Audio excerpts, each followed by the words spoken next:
Hey, this is Jet Black, and you're listening to Three Black Geeks. Perfect.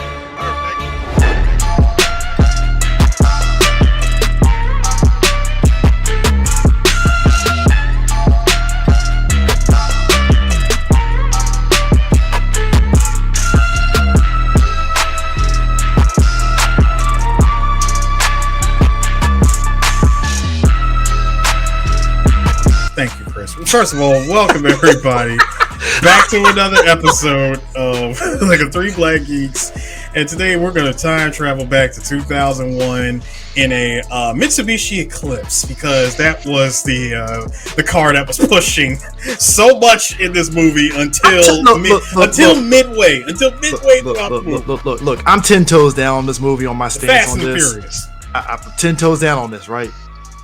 Here's how I know this is a very fictional story. Dumbass Jesse thought his fucking Jetta was going to be an S2000.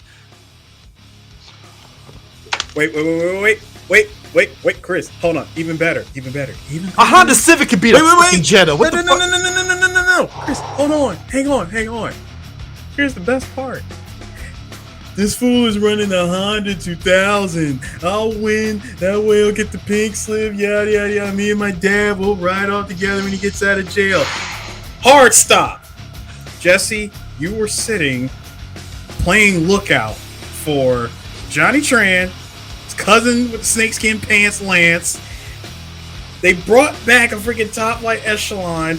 Stuck a fucking loopholes of oil down this damn throat, just to get a couple of Nissan SR20 motors, which you know for a fact went in that S2000. And your boy has Johnny a Skyline that has the same goddamn engine too.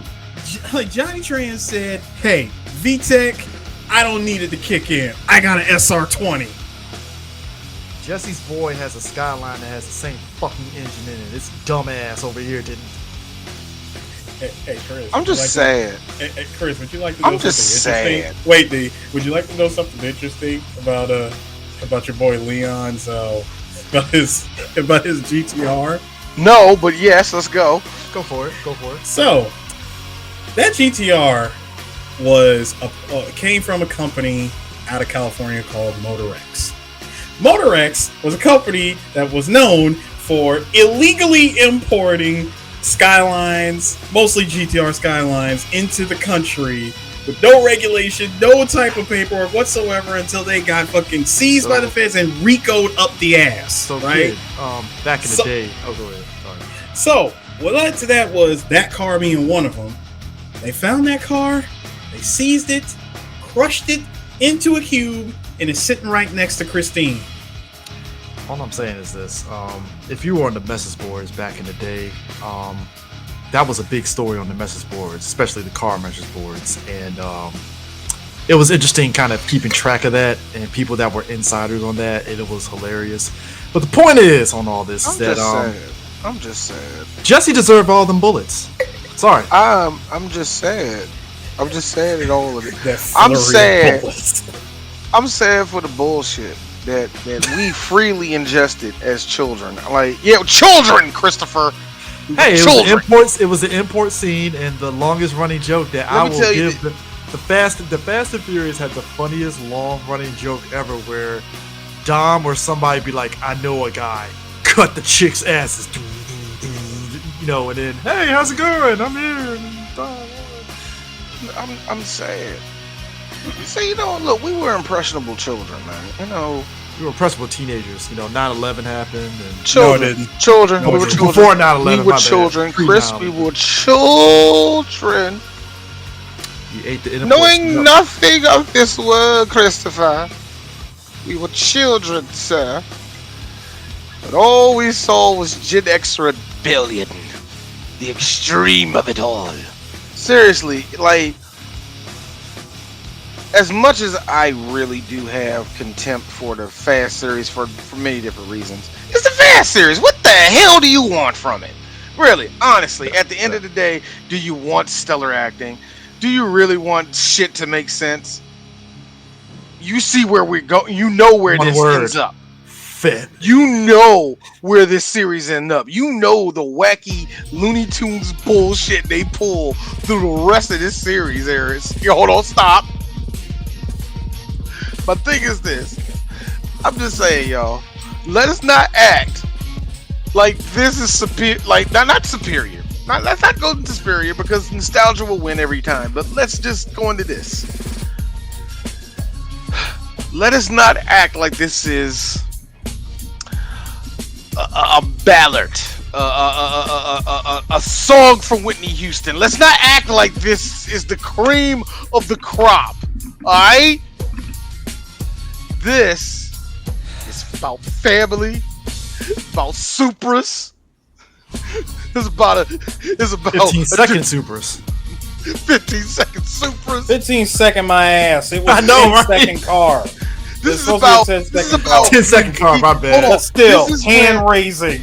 This is when we were children, Eris, and we had people, friends, families, loved ones say, "I'm gonna get me a Civic and mint it." This was an interesting time. The import scene. It was. And Eris, and we spoke of this before. The world that we are watching does not exist no more. Oh, it died pretty quick. It died a quick. So what I'm trying to say is, all these hands that I'm going to give the movie is in pure love. Because after I was done watching this, Chris, I really thought to myself I was going to hate this. But you know what I got at the end of this? Well, all right. I now turn over to Eris. Please help me, brother. Hey, Chris, can you do me a favor and put that message from Brian back up? All right, Brian. I know you're saying family and all that. I need you to understand this was about 25 years ago. There was something that Vin Diesel. That Dominic Toretto, hearing that. There was something that Dominic Toretto said. Let me get this off, please. Let me get this off. There's something that he said that makes me look at that whole family line as straight up bullshit, because he said, and I quote, taking Brian Earl Spillner, he was still undercover at the time, over to his, yes, very, very much so serial killer name. He took him over to the garage. He said, "Let me show you something." He showed off that damn charger, right? Sorry, it was the charger. He shows off the charger. He says, and I quote, "Nothing. I live my life a quarter mile at a time. Nothing else matters to me. Not the garage, not the store, not my team and all their bullshit. For those 10 seconds or less, I'm free." Not nowhere in that monologue, in that speech, did the word family exist. Well, the closest thing that you had, the closest thing that you had to family, and even then, it's a stretch. And I'm mad that this became a staple of the Fast franchise. This shit. No. I'm just talking about just him. No, I'm just saying. They try to use this as like what you gotta understand is, Chris, what you gotta understand is that family is something that's formed over time. You know, we don't know who our family really is until, push come to shove. What about John Cena?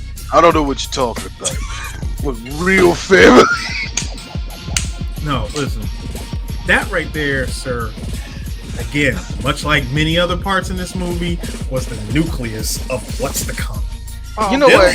Them having that barbecue, which is the only time we actually see all of them together in this movie. That shot alone. Second, you see smoggy ass LA in the background. Like yes, that shot of them having the barbecue. It was just that one scene where even Brian himself being undercover is thinking, these guys these just seem like just a really tight knit, close of friends, like friends and family members. Like they don't seem like super hardened criminals or nothing, which is what kept playing with his own psyche. It's some pure Gen X. It is, but it's but it was just really messing with Brian's psyche. Like, God, where do I fit it? Like, all right, what am I really doing here? I know I'm supposed to be undercover. I'm trying to figure out what's happening with the trucks getting ripped off and all that. And yes, my haircut in this first movie is immaculate, but I'm really trying to understand, how could someone as controlled, if you will, as Dom can be going around ripping off semi-trucks with 3 Honda Civics against Peterbilts? Here's the thing. How in a highly cerebral storyline does that make sense? Two things. One, the import scene in correlation to this movie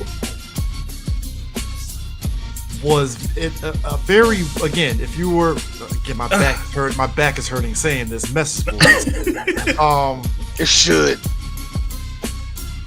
The amount of ignorance and common sense, it was like perfectly balanced, as Thanos is, because this movie begat a lot of fucking stupidity from people, because you have people driving this shit here thinking that Eclipse can do some shit, and Eclipse can't do shit in the fucking in two things. One, super. There you go, Chris. Exactly.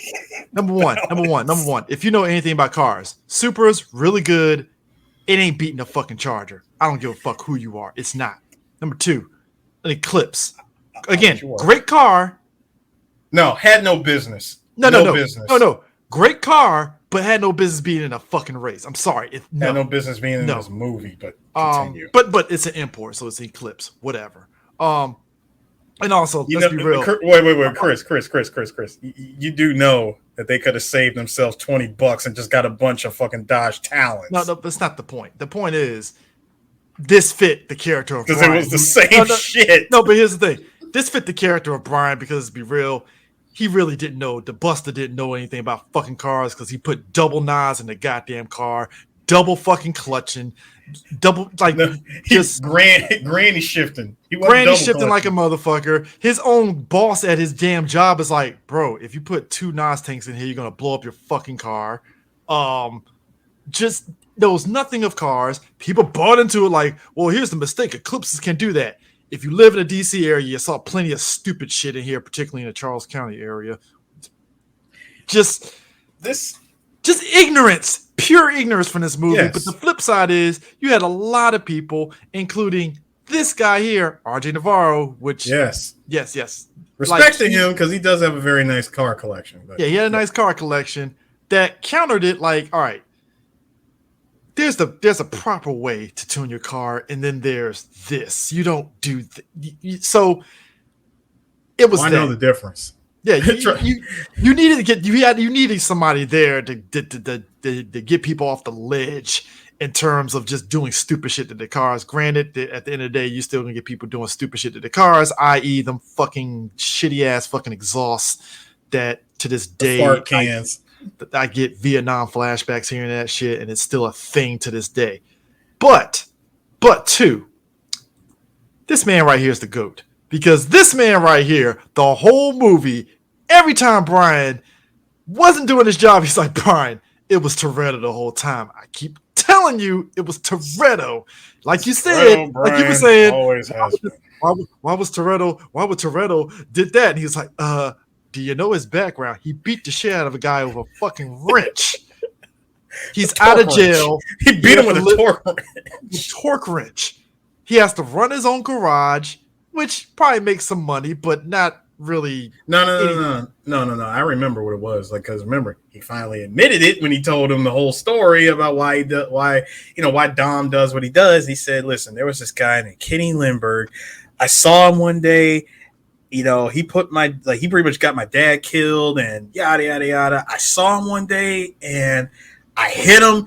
I didn't intend to keep hitting him, but by the time I stopped, I couldn't lift my arm." He said he's a janitor at a high school. Has to take the bus to work every day, and they banned me from the tracks for life. Except for Race Wars. Technically, he never. No. He never participated in Race Wars. He was just there. He didn't participate. Fair. I mean, and plus that was the stock. No, plus that was the stock car. Remember? Yeah. So yeah. But yeah, that like Dom's character is like Vin Diesel to me. Like prior to this movie, I remember seeing him knock around guys in Boiler Room, and he was just Pitch Black, obviously, in which we podcasted about. But like, I mean, like he has a mode, and it's like obviously we know he can act when he needs to, but like this movie and Triple X, and then onwards to today, it's his playground, and it's kind of funny when this movie came out, like. Every reviewer was like, but Vin Diesel, he's this, Vin Diesel was the dude. He was the guy.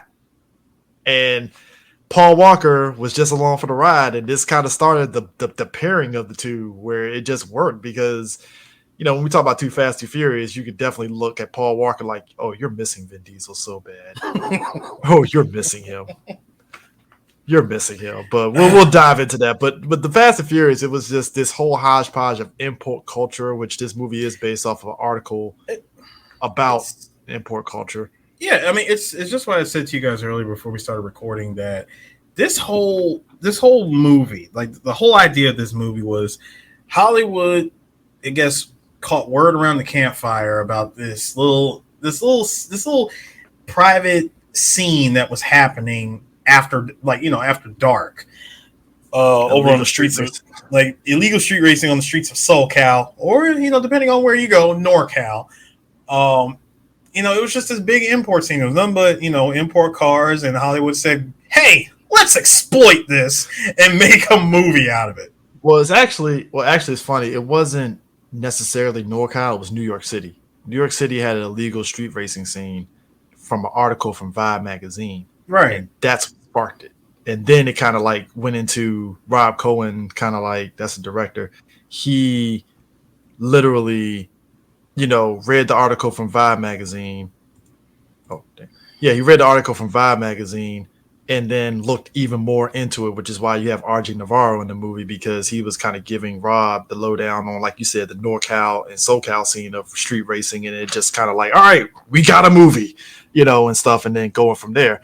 And the crazy thing is, like, so Dom and his friends, as Sue pointed out, they are robbing truckers, and stuff with their 3 Honda Civics. That, funny enough, I will say this: I will give credit. There's a lot of practical effects with the driving in this film. They actually, what they did was, the cars can go underneath the truck. Now, yeah, they raised the trucks. Yeah, they had to raise the trucks up and also take those rails off that prevents people from going underneath it and stuff in order to make that happen, which I thought was dope because it made people believe you could do that. And it's like, yeah, you have to literally raise the truck up just a bit for that to happen, unless you got a Lamborghini, which can actually go under a truck pretty smoothly. Yeah, as is. It has to be a short ass Lamborghini because now the Lamborghinis are longer. It ain't gonna just go under no damn semi. Old style Lambos, you could do it. Yeah, that's what I'm talking about. The old ones maybe, but not the new ones. Oh yeah, new ones no. But point is, too many stupid people have tried. Yeah, so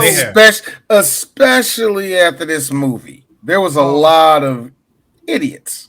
The truckers, as my man here is pointing out, the truckers are basically they're arming up now, and it's up to Brian to figure out who is behind the robbing of the trucks. And like I said, my man is like, it's Toretto, and Brian's like, let's see who it could be. We don't want to come to rash judgment here. Nah, man, it can't be Toretto, man. It can't be him, man. I'm in love with him. I mean, it's not him.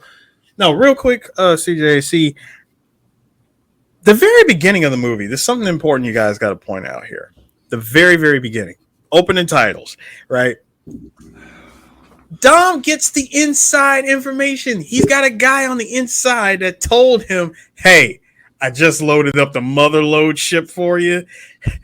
Like the garage is so-and-so. Look for it on highway, blah, blah, blah. Don't forget my half of the deal. He's had other truckers on the inside that he put on. Let's be real. Dom quietly put truckers on. As we all know, Dominic Toretto is on the level of the Joker. Yeah. Now, no, seriously, look at his whole series. He kind of is. No, he is. Now while he has that hookup going on, right? Everything seems cool at first. Hey, we're just gonna take 3 unassuming Honda Civics, and again, we're gonna take on a damn Peterbilt every single time and win because we have a system. Honda Civics, not unassuming Honda Civics, sir. They got green fucking neon lights like no, Chris. In the world of this movie, these 3 are the most unassuming because it's just black, no goofy ass stickers, nothing. During the daytime, sure. What? During the daytime, sure. Green lights at night, buddy. Like even still, just straight jet black Honda Civics, just black tinted out windows. Come on, underglow lights. That was like the end thing in the early 2000s. You know that. True. Everybody was doing it. It was very stocky McStock. That's what I'm saying. Like I said, 3 of the most unassuming Honda Civics. I love Mr. I lived in California during that time. Ooh, stocky McStock. Like, but but getting back to my point. I got a story. We're gonna take 3 unassuming Honda Civics and take on Peterbilts every night just cause and do it successfully.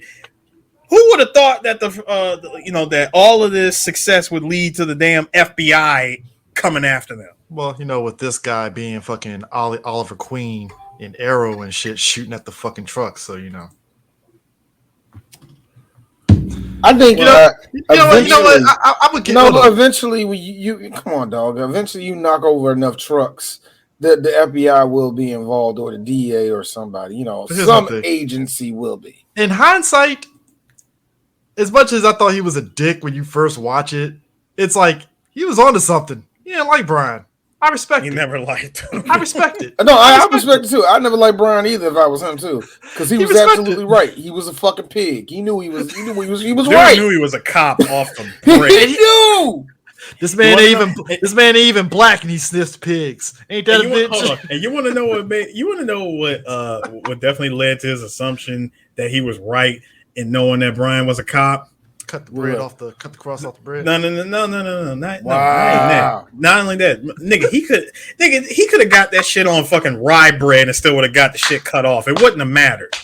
It's the fact that Brian always came in and asked for the tuna sandwich when nobody in the history of Toretto's grocery and garage has ever asked for the fucking tuna. I think that's bullshit, and I think that's very prejudiced, because what if I want a tuna sandwich? What if I want a tuna fish sandwich inside Toretto's garage? Am I a narc?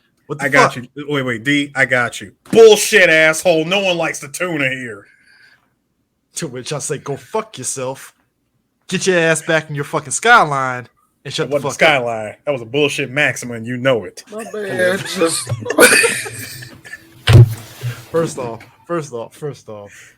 My man had the most. I'm so sick of this goddamn plot. My man got to the movie just started. Bro. That is not like I said. That is not a skyline. Hey, guys. I want you to stop. I want you to stop and just look at the whole picture. Ignore my man looking dead at the camera. But Jesse, but like he's picking up $1 off the ground that Brian dropped. But Jesse guys, needs all the money that he needs. But I say again, guys, that was the wallet. Guys, look at it. Look at it again. This world does not exist no more. No, it doesn't. Right, I mean, cars. Vin Diesel's fatter, bro. Vin Diesel's old, sir. All right, let's get that straight. Fatter. Fatter. Say old. He gained mass, all right? He gained mass. Chuck around his neck. Wait a second. This goes right back to what I was saying. Notice the GTR, right? Y'all see that GTR? Look directly below it. Motor X. Hey, Vin Diesel got fatter. Bro, this GTR does not exist anymore. It's not even in the museum. That bitch has been turned into a cube. Vin Diesel got fatter. His boy behind him that he's holding back got fatter, and Paul Walker got thinner. Paul Walker, if anything, he looks taller in future movies. And he does look taller, and I blame the haircut personally. Well, it doesn't help that The Rock ended up dwarfing fucking Vin Diesel, and Vin Diesel felt some way. He was on some Michael Jordan. I took that seriously. took that shit personally. Vin Diesel was literally the big dog, and The Rock was like, "Fuck you, bitch. I'm 6'2". Kiss my ass." I gotta give it up because you know what, Chris? You said thinner. You know the joke. Yes, I know the joke. You knew where to go. Exactly. And you said, I will respect Mr. Walker by not doing that. I love you. D would have went for it. D would have went right for the fucking kneecaps. I would have right for it. Or deader. No, that's come on, man. Come on, no. That's terrible, man. That's terrible, bro. Speaking of terrible, B, were you like me when you saw this guy pop up? Oh, Jesus. Speaking of dead.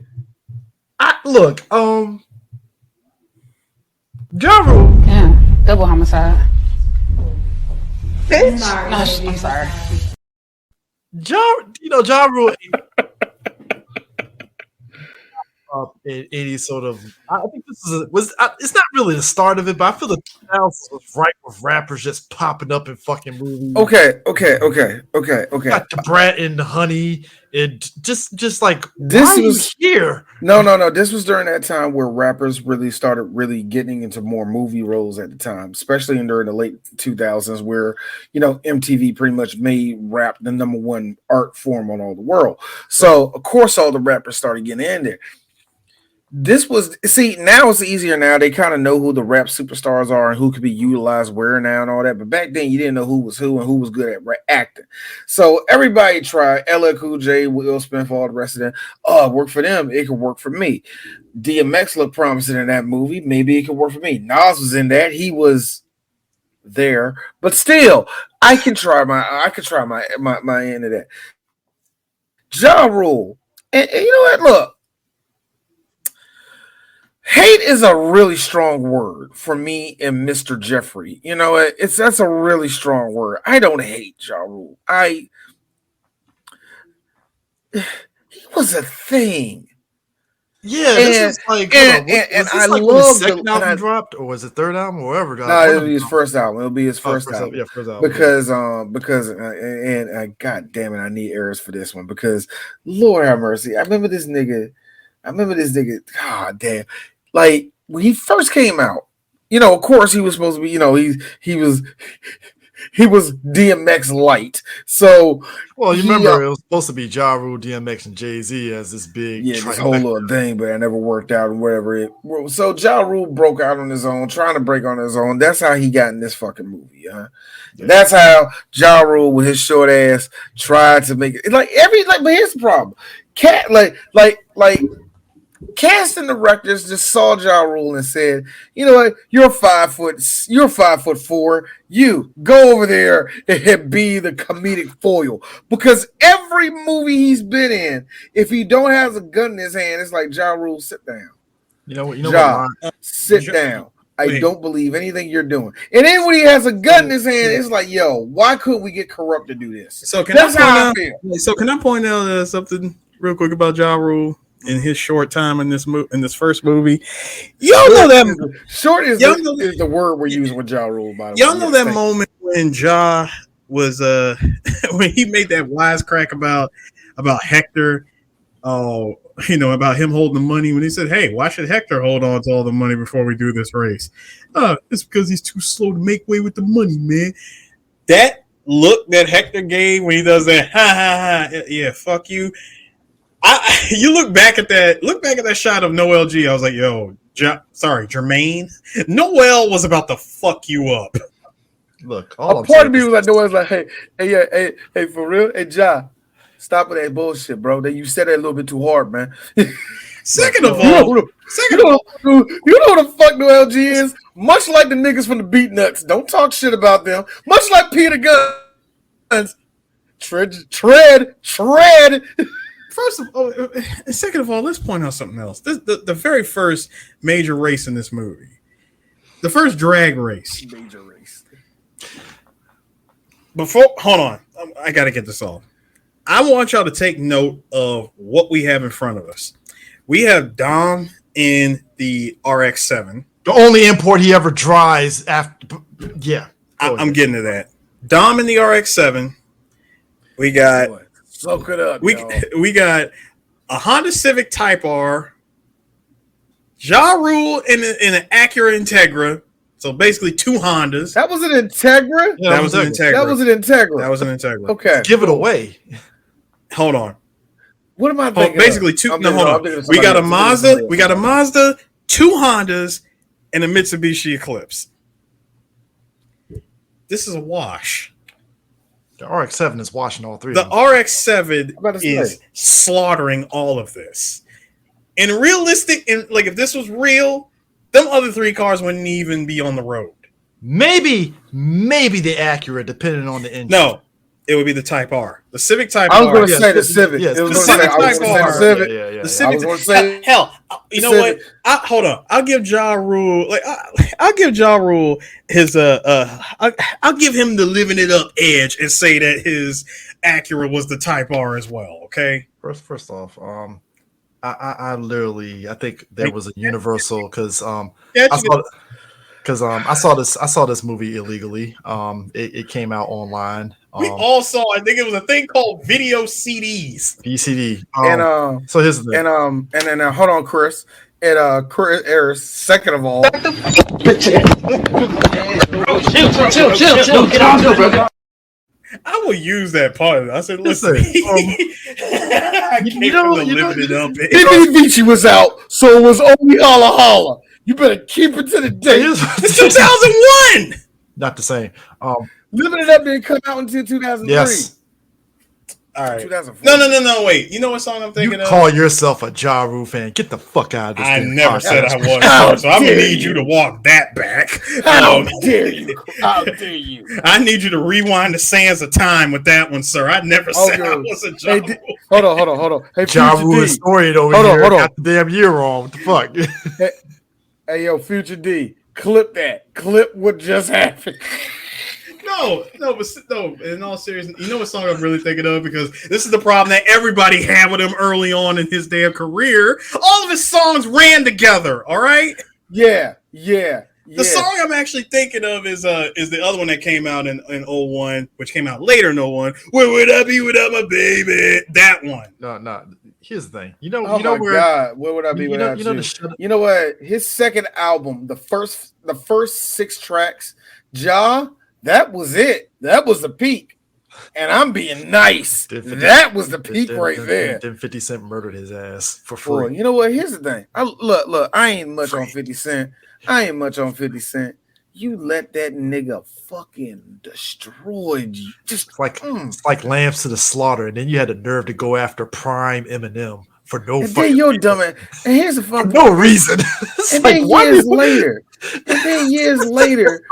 you think the smoke cleared up and you can just say little slick shit and 50 won't hear it. And 50 is like, nigga, I'm gonna make an autobiography. Oh, there's a section for you. Like, you don't think that's gonna happen? Just make peace. You don't start fights with somebody that reads 48 laws of power. You don't do that. Power. Yeah, you psychopaths read that book, just so you know. You don't start fights with a psychopath. I'm sorry. You don't do that, John. Look, you already know you don't fight niggas that are taller than you. And yet, you said, I'm gonna fight this dude. Why? Come on, man. He got shot 9 times. He told you dick. I can get him, man. You know what I'm saying? I'm the best. You know, I'll be honest with you. It doesn't. I'm sorry, real quick. I just like how Ja Rule. I like how for Ja Rule, his whole legacy is Dave Chappelle making fun of him. I love that. I love it. I'm just saying. Not even Batman would break Joker's arm and be like, talk. It's just things you don't do. I mean, he'll face him on the table. Yeah, he might mush face him into a wall or something, but he ain't gonna break a limb and be like, "Give me the information." Also, I like how this nigga's on the chitlin circuit talking like Ja. No, but here's the thing. How much tax fraud didn't the Fire Festival? It wasn't his fault. Wasn't his fault, but still, Ja. But back up for a second though. Ja doesn't have friends because when you have Irv Gotti in your ear. Irv Gotti is a habitual line stepper here. That's the last person. He had friends a second. CJ. You know what, to go along with that, because what you said is very true, and you want to know why it's true. Because he had Irv Gotti as a friend, that's what costed him Too Fast, Too Furious. I just have this feeling. The role of Edwin. I was about to get into that. I was going to get into that though. All right, go ahead. So we had all. Hey.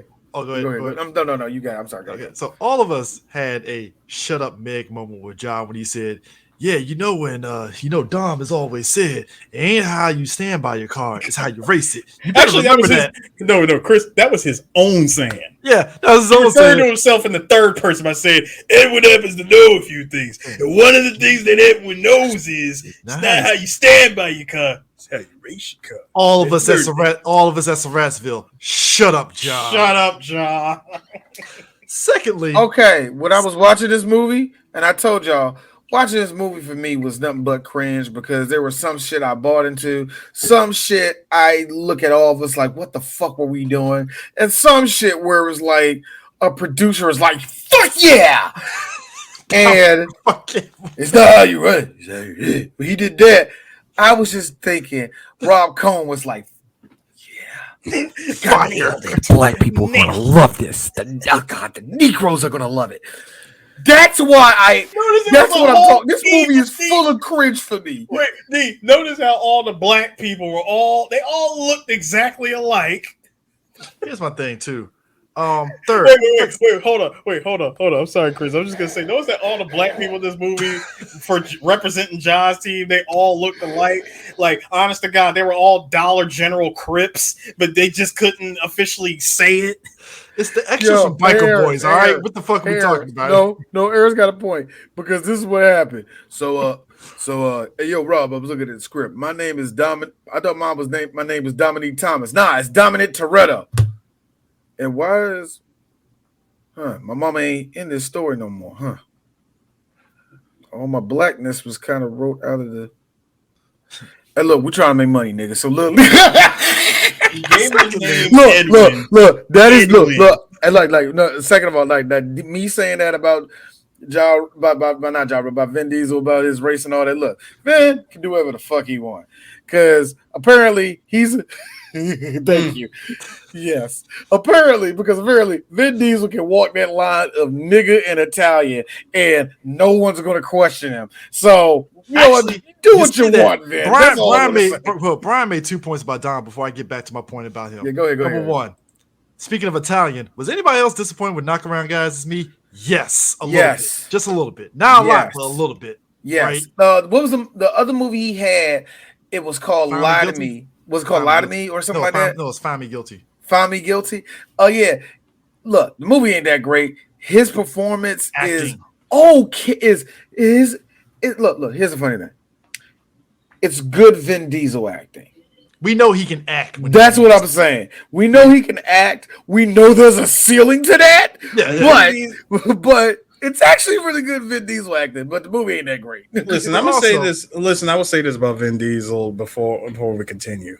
When Vin Diesel is acting, he is bringing all of his 1980s breakdancing ability and turning it into acting. Well, that's not the guy that was trying to shove Street Sharks in our face. Not that guy. No, not that guy. No. We're talking. We're talking. Hold on. We're talking 84 years away. We're talking 85. Shut up, D. We're talking 85. 1985. I have a whole video series about breakdancing Vin Diesel. Oh God, Vin Diesel. There's nothing that the imagery of this muscle-bound dude trying to fucking shovel Street Sharks in my face is just hilarious. This man, look, I have seen nerd guy, like, everybody talks about Henry Cavill loves Warhammer. That's cool. Vin Diesel nerding out over fucking Street Sharks. I did not have my bingo card. This Street Shark nigga, look, let me tell you something. Bro. Niggas with Street Sharks, Pogs, and Boglins. You little fucking nerds need a wife. All of y'all. Vin Diesel decided I'm sick of y'all. Y'all too old for this shit. Y'all are too old for this. Hold on, white guys in the back that still collect Garbage Pail Kids shit. I'm getting sick of all of you old ass men. All right? Stop it. I don't know.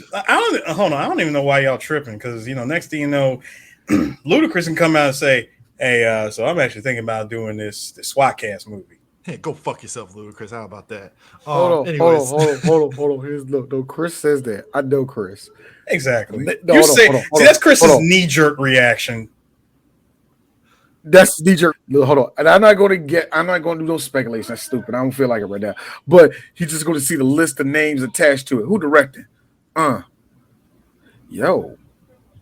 But D is a Japanese company that's going to do the animation. So it might be that's you. It is, because it's like I'll literally go fuck yourself, and it's like, oh, so Ludacris is just voicing the mayor. No. See, Chris got Aaron Magruder to come out of hiding to write the. CJ was saying go fuck yourself. Here you go, Chris. Here's the script. I'm like, here, Chris. Here's the script. I hand him the script. Front page. Oh. What? Oh. How the fuck you get Kevin Feige on this? What? God damn it. But also this. Brian brings up a good point about Dom. Oh, yes, he's a whole psychopath in this movie. Like I said, even Batman doesn't break the Joker's arm and ask for more. You know what? The famous scene that I will forever remember in this movie is I didn't narc on anyone. And I remember that because my friends like making fun of it because they thought Vin was acting at that point. No way. So they love just repeat that part. And I always oversaw that part because I'm laughing, thinking about my friends, thinking about 2001. This is D now, watching that scene, able to separate my love and all that and be a fucking film critic. How is he the hero? How is Dominic the hero in all of these now? Oh my god, this nigga's a psycho. Arrest him! I've raised you that moment, and I've raised you the moment where Brian broke into the garage, and here's Vin like this in the cover of darkness. Coming in from the shadows and shit. I'm like, from the shadows. That is some psychopath shit right there. Like, bro. Hold on, my question as Brian would have been this. I don't care if I got a shotgun in my face. I seriously would have said to him, nigga, you following me? First off, how did you even know I was here? Actually, here's Vin. First off, you can't say the N-word. You know that, right? No. Fuck that. See, I left you. I didn't even go to your house today. I came here. Second I see Vin. No, D. The second I saw Vin in them shadows, me. Let me tell you something. No, I'm dead serious. Chris, I'm dead serious. I really would be. I would break racism. Oh, we've been fighting. Oh, yeah, we would. But going back to Mr. John because I'm dead serious. I didn't even go to your house. I did not go to your house. I was at work. No, I was at work at Harry's, okay? Dude came in and needed 3 of everything, and I wanted to know, hey, what the hell is going on? No, but here's the thing. Before we get to that. Let me break into this. Let me break into sit there. Hold on, let me break into this essay's garage real quick. I need to see what the fuck is up. Nah. But going back to this to Mr. Ja Rule. Secondly. So sitting there stairs and 25% black. Stairs and Charger. Stairs and mulatto. Stairs and racially ambiguous. Stairs and Jesus piece. Hey, stares and tank top. No, Eris, you were into that conversation that me and D had about this, man. This is when you were in Japan. I told D, I was like, D, this is how I knew that I finally figured out that Vin Diesel was black. His ass is on the front cover of Ebony magazine. I'm like, you can only be black if you're on the front cover of Ebony magazine. And they don't let crackers on that magazine, yo.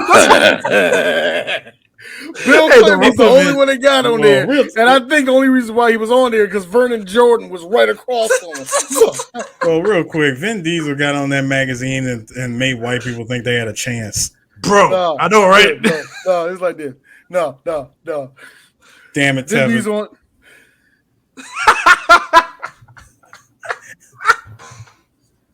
Vin Diesel was the fucking poster child for that Mexican piss water of a beer. Stairs in Corona. No. But you know what? I'm glad. No, I am glad. I am really, really glad that they had pushed Corona instead of Heineken. Because I think if they switched out Corona for Heineken, I probably would hate Heineken at this day. Well, I think also, Eris, because how much Swordfish made for their buddy, I just believe that Heineken gets money, but it's like, nah, where's our cut? No, where's our cut? If this was made, now hold on. If this movie was made today, Modelo. Anyway, everybody today, here's me. Nah, that's too much. Hey, Takati, yeah, man, how much y'all paying? But going back to Jeffrey here, these niggas charging too much. Jeffrey is about the race. My man really thought he was going to get a fucking three-way going on with stereotypical Latin chick with big tits and ass and regular black chick. Oh, she was regular. Yeah, she was extra regular. No, to be honest with you, Chris, Chris, I think you got that a little mixed up. See, what Edwin was about to be awarded, whether he won or lose, was going to be horseshit. Because no woman is giving up the goods if you lose. Nobody. I know, Chris. But I'm saying what he was going to be awarded. I sound like the dick saying that, by the way. Sorry, it doesn't make it wrong, but but no. What he was about to be awarded, whether win or lose, was going to be Monica. At least this woman had a name. Yeah. He said, however, if you do win, you get her too. Looks over and sees this NPC ass woman. I am sorry. Listen. I'm sorry, ladies. If you have I'm sorry if it has a vagina in this series. No, unless you're Letty, 96% of the time. Unless you're Letty or what's her face, that's it. Like I said, 90% of the time. Hang on. And that's the second Monica in this movie because the first one was the one that was talking to Vin before Letty comes in and does the whole "I smell skanks. Why don't you pack it up before I leave tread marks on your face?" I'm just gonna point out something here. Everybody was born in like 1973, Chris era. So yeah, there's going to be at least 4 Monicas in that area. Now here's the thing: you bring up Letty, sir. Mm-hmm. I have it on authority from three black women, verbatim from them. Michelle Rodriguez, she has a little bit of a mannish chin area. Yeah. Because I forgot, Chris. What I was told is besides that doughy-eyed, sexy ass Forrest Whitaker she got going on. Besides that, hey, her and Vin were dating this movie. Hold on, Chris. Besides that, I was told that her mannish charms are why guys want to fuck her. This is the only time that I thought she was cute. This is the only point right here. That's it. Michelle Rodriguez, to me, if you didn't tell me who she was half the time, I would go, Did you know what I mean? Like I wouldn't I'm sorry. That's mean, but that's how I feel, man. I mean, I go with Jordana Brewster before Michelle Rodriguez. I think everybody went with Jordana Brewster. That was my thing. I think everybody did. Yeah. I mean, listen.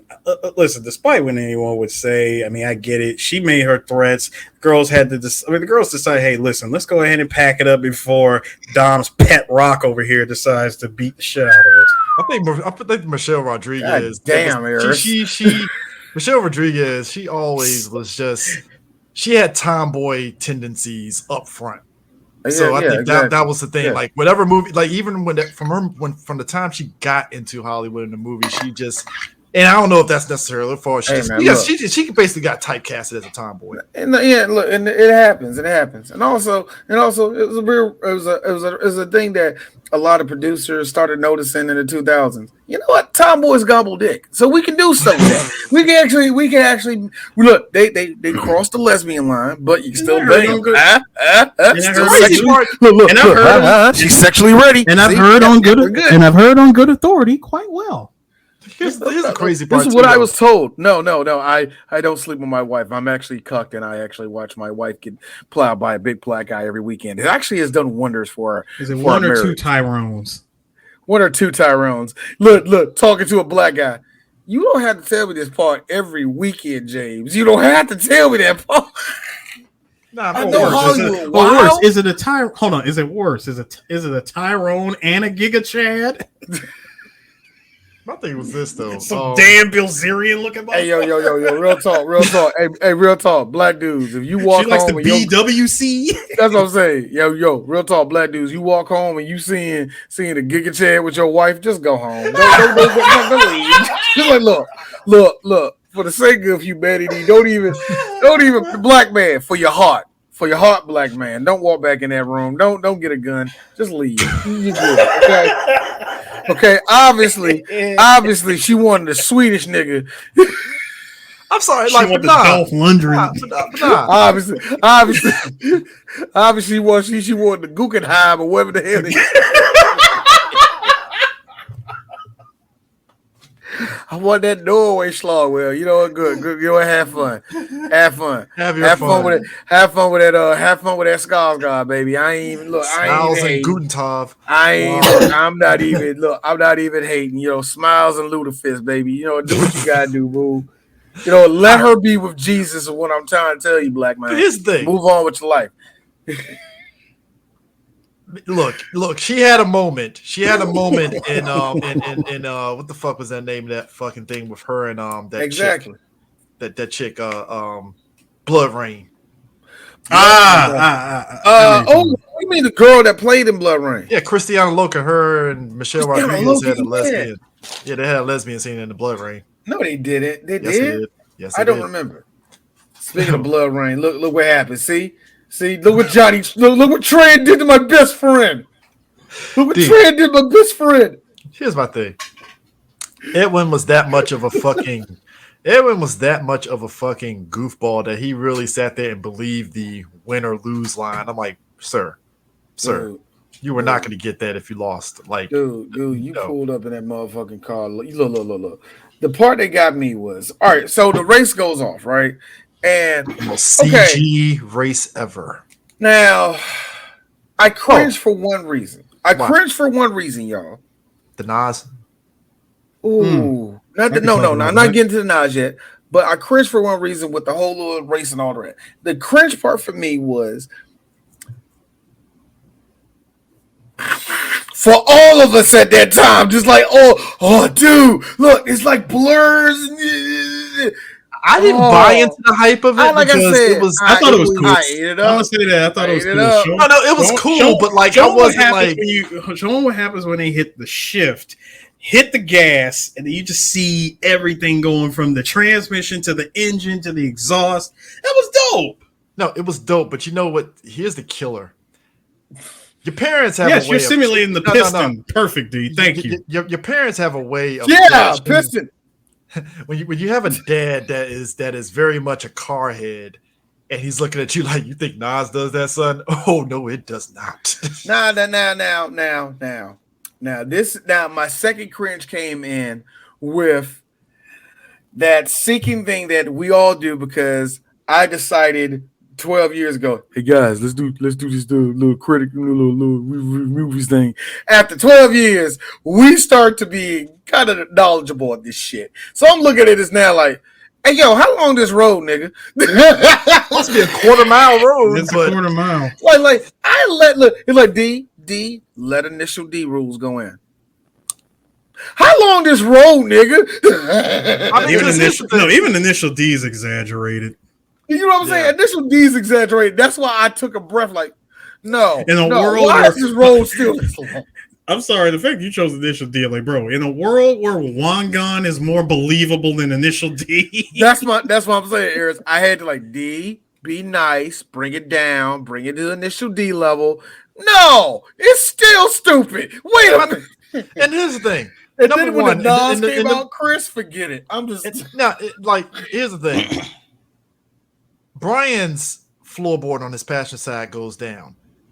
Here's where I have a kill somebody. I don't care. Somebody died. The continuity of it is weird because later on, when they're running away from the cops and Dom gets in the passenger seat, I was like, Dom, shouldn't your feet be dragging on the ground? Because there's a floorboard here. Shouldn't you have the Fred Flintstone thing going on? Did the floorboard just magically pop back up in the car? Did somebody off screen come up and say, "You left your floorboard about 2 miles back there"? The spirit of my grandfather hopped inside my body, said, "Hey, your engine ain't smoking. Hey, your engine. Hey, sir, your engine." Raise that fucking yeah. First of all, the car. As soon as the race was over and the car spun back, it was already smoking. No. Here's my thing. Now, because guys, how the hell did your engine not blow up? How did your transmission survive? Eris, as you know, let's give it the belief. It made it to the end of that thing. The second that car stopped moving, the engine would have stopped. Just bloop, bloop, bloop, bloop, bloop, bloop, bloop. You were like, "What's not moving?" The engine said, "I'm dead." I'm dead. There is no getaway. Brian, get out the car because I think there's a gas leak that's going to start a fire in at least 4 minutes. I'm gonna need you to double back to that parking garage. No, I'm gonna need you to double back to that parking garage where Vin Diesel parked the damn RX-7. And we never saw that RX-7. We never saw it again, sir. To this day, it is still sitting in that parking garage. Hey, I gotta be real. Look, hey Chris, look, it's gonna be like Fast 12. You just go right to that D, I'm gonna punch you in the face if the next Fast movie they says Vin's like, "I need a car. I know where to find one," and he goes right to that fucking garage and it's full of dust and it barely starts, and I'm like, Hey Chris, first off, Vin comes in there doing this little move where he always like this when the camera points up and I was famous for a while. And then when he does it, let's see if it works on. And you said it doesn't work. This is the Fast series. And No. See, I got the perfect setup for you guys. So this came in. Like, Dom, you know who sent this to us? Go get him, Leon.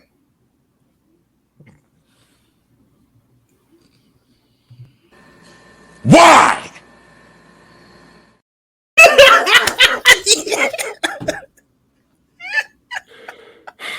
Eris, I will yeet you across the fucking rows of the theater if that fucking happens. Universal might be listening. Universal might be listening. Chill. I am giving them ideas. I am giving them that idea because I want this to happen. There's a reason why Justin Lin got ran off the Fast series because he was the one that was like, "Vin, we're not doing that. Justin was, Vin, you got first of all, Justin was scared. Like, listen, Justin was chased off because he refused to direct a movie that would bring back CG Brian O'Connor the second time. He was not trying to do that again. Yo, there was a second time. The second time. The first listen, for the first time, okay, this happened midway in production. It's midway in production. We got to say this goodbye the best way we can because they was like deep into the production of Furious 7 when Paul died. So they had to do something. Hands were tied at that point. Now, this was still in like the pre-production stage and Paul died. Yeah, things would have been really weird. But my thing is this. Oh, Edwin. You blew it. You had it all and you blew it. Let's be real. Did he really blow it? Because RJ Navarro toasted his ass on top of fucking Brian Nas pass him. Hey, Chris, he blew it when he walked out the house and said, "Yeah, I'm gonna put on this bandana. I'm gonna look like a thug." That's when he blew it, nigga. Okay. Man, I got to agree. When you come out your house looking like this, I'm just wondering. You know what, Jeff? Jeffrey. I believe your name translated into German is Yes Rule. I don't care. Look. Get this nigga on my shit. No, here's my thing too. So so being in California, the first year and a half when I was in Cali, went to a lot of street races. Also went to a lot of street races where the cops come and everybody's scattered like fucking rats. So you were so Chris, you went to car meets and bangers. That's where you went to. Oh no. We were street racing out dead ass areas. We were out outside Yuba City, out in this back road, and there was we were about 30, 40 deep. People street racing. I guess somebody heard it because somebody was driving through. Somebody called the cops. 3 cops came through. We all darted off. I was riding with some folks, and one of my boys was like, "Chris, get in!" I dived through the window, and he just peeled off and shit. Because it's like that's still had his legs hanging out the door. Yeah, my legs was hanging out as he's darting off, and I got in. And I was like, "Bro." The only outside of okay, real quick. This I'm sorry, I have this very terrible image of Chris legs. As my man Civic Type R is driving off, my legs is like crawling back into the car. Hold on, Chris, I'm about to make you look. Promise you don't throw nothing when I say this. You ever remember the old skits off of Living Color with the head detective? And shut the fuck up.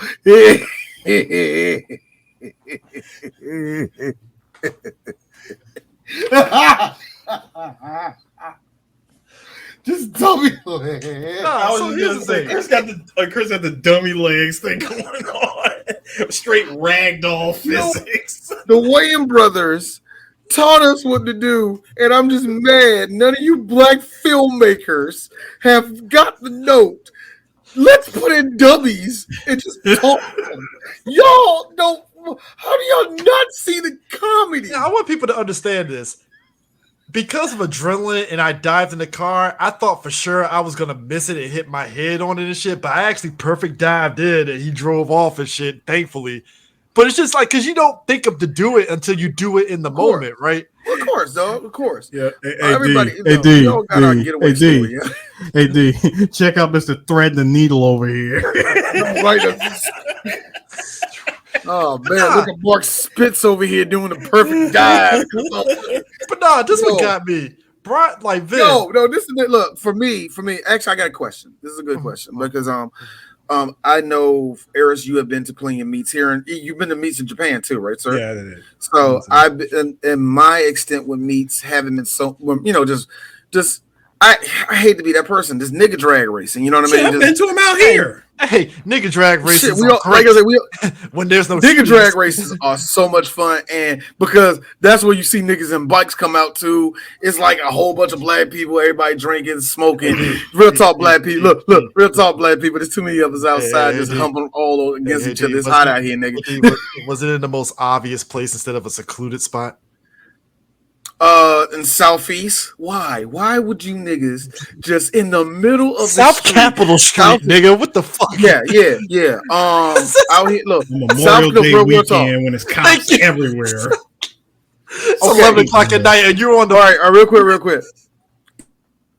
Eastern Avenue, Southern Avenue, Martin Luther King Highway. Hold on, which side of Martin Luther King Highway? Palmer Park, Seat Pleasant. In between Glen Arden, basically Glen Arden section of Martin Luther King Highway. That stretch, you know what I mean? That stretch right there. Yeah. And my junk over Pennsylvania Avenue going into DC. Yeah. But outside of that, everything else was like involved bikes in North Carolina, South Carolina. So you know what I mean? So we all been around that area. So been around meets and all this. He has to ask this one question. I seen at least 4 Mustangs fuck themselves up. How many have y'all seen? Because it's always a Mustang for me. 5 or how many? Three. I see 4. How many for you, Eris? 2 or 1? How many? 5. Yes. See, but the 5. Hold on. I've seen 5. 2 went viral. Now, fun fact. Look, just real talk, and this is me being real. I think Mustangs are fucking awesome. Stop. Fun fact. I see. Why do all of y'all say I'm a rev out and I'm not going to be the one? Why do y'all keep doing that? I saw one rev out and pretty much did this. Yeah. We're talking. That's not as being funny. They all why? It was a truck. It was a parked truck, and he mimicked this same scene. He did a spinny, and I was like, "Holy shit!" I would like to point out something. Don't it look like the Supra is laughing at it? It really is. Yeah. Or Bison's truck. Hey, you know what? I have to agree with this. All y'all niggas in Michigan, because I see tapes of y'all, all in them Dodges, all in them Chevys. Y'all need to stop. Look at that again. Y'all burning. Michigan, they wild up there, man. I give it them. What I love about this is that the Supra's literally got that look like, ha, yo, dumbass. Man, that Bison truck just came in and just destroyed it. Hey, Shadow on what play today, bro. All you need that was missing on the side. That was Capcom, or like or old advertisement to a movie like Harris, or old advertisement like Godzilla to the Godzilla 2000 logo. The Godzilla 90. The 99 Joe. No, it was Godzilla 2000. Yeah, Godzilla 2000. Now you know what gets me? What got me was here's how Dom in his one moment was a nigga. Parked his car, puts on a jacket, thinking he can walk on this street. Number one, how the fuck the cop know that was Dom? Toretto, stop. They got a good look at it. That's how you know his blackness just oozed out. I'm gonna be honest with you. It's like, howdy. I got an idea, Chris. I got it. You know why? Look, the cop. Huh. That's not Dom Toretto. Why? That's a Latino. Wait a minute. No. He's over 6'1". No, wait. Toretto, stop! It's him. I told you. No. He's running. No, sir. You forget. This man puts on a jacket and walks out of the parking garage looking like he's on his way over to Checkers or something in the middle of the night. Most people would have just stayed in the garage and just bear in mind that street was abandoned, just straight gutted out, empty. That's already sus. Could have just stayed in the damn garage and just played on his little flip phone and just been fine. But that's what we've been doing. I would have sat on my flip. Listen, I would have sat on my flip phone on my freaking Nokia playing Minesweeper for about a good 2 hours, and then went home. My man said the fucking flip phone. He didn't have a sidekick, nigga. Oh yeah, no, this is 2001, dog. I thought sidekick came out around that time. Dude, sidekick didn't come out till like 04. Okay, I don't know why I was like right around the time, but yeah, that Nokia, the phone that you can kill somebody with, just yes. Oh, the thing that kills me about all that with Dominic is like they knew it was him. Why? It's like, all right, look, Dominic Toretto's a light-skinned black man between the height of 4'11" and 6'3". No, 6'9". Can't be too sure. Yo, it did. This is what irked me. Brian rolls up in there in the alley. Come on, dive in. I'm like, you have no floorboard. I guess he has a floorboard now, apparently, because Toretto's feet didn't fucking get dragged to hell and shit. Hey, dude. Also, I take that back. The very first one was 2002. Also, to be honest with you, to be honest with you, Chris, when he pulled up on him, I'm surprised his engine wasn't going.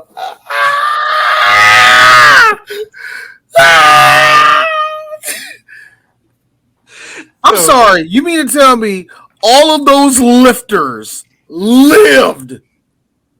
That's what you're trying to tell me? Well, I mean, his car, all of those lifters and all of those tubes lived. I'm sorry. You know what? I'm just keep it basic, Harris. I'm gonna keep it basic. I feel.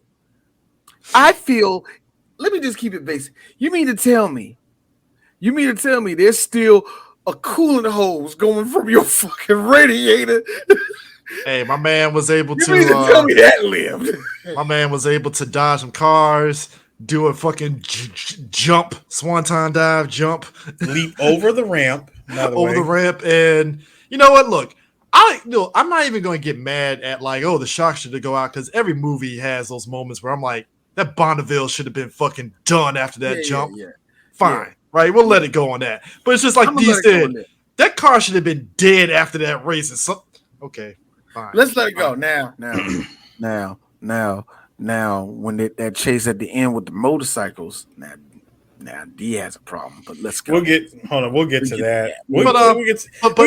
But D, you get your wish because the car D-Clips does go on fire by this man. Yes, by one Jonathan Train. Johnny Tran. With special guest appearance by his boy, the steering man, Lance. With the snakeskin pants that only worked in 2001. Gotta be honest with you. Let me tell you something. Asian people were trying to get their way in, and unfortunately, they had to go into the stereotypes just like us. So they were always either connected to the triads or they were always rich. Be honest with you, and I got to be honest with you. Not much has changed in Hollywood, but still. So, I gotta be honest with you, man. I see this guy have a gun pointed at me. I probably get shot in the head by asking him, my dude, can you smile? Can you do something? Emote? Hey, I got a question. This is just D. I got a question. So where did you get the blonde tips put in at, man? Because I know a cousin. D gets his head blown off. Let me tell you something, y'all. The frosted tips was a thing until about the late 2000s. That's where they finally tape it off. Because in the mid 2000s, white guys went nuts. Gotta be honest with you. Only thing missing from that is blonde tips thing was from like that time till about 2009. Gotta be honest with you. Only thing missing from that was a fucking Ed Hardy shirt. Because the only one Ed Hardy shirt. Wait, go back to that picture real quick. Okay, so here, let me fast forward a little bit. If this was like 2012, he would still have like the same top part of his hair, right? But then like the sides would be completely cut like all the way off, and he would have the full fuckboy haircut. Man, it'd be for the Paul Phoenix douchebag haircut. Oh man, you know what? Shout out. He'll be rocking the Pauly D. There'll be a motherfucking part in that bitch. You know that, right?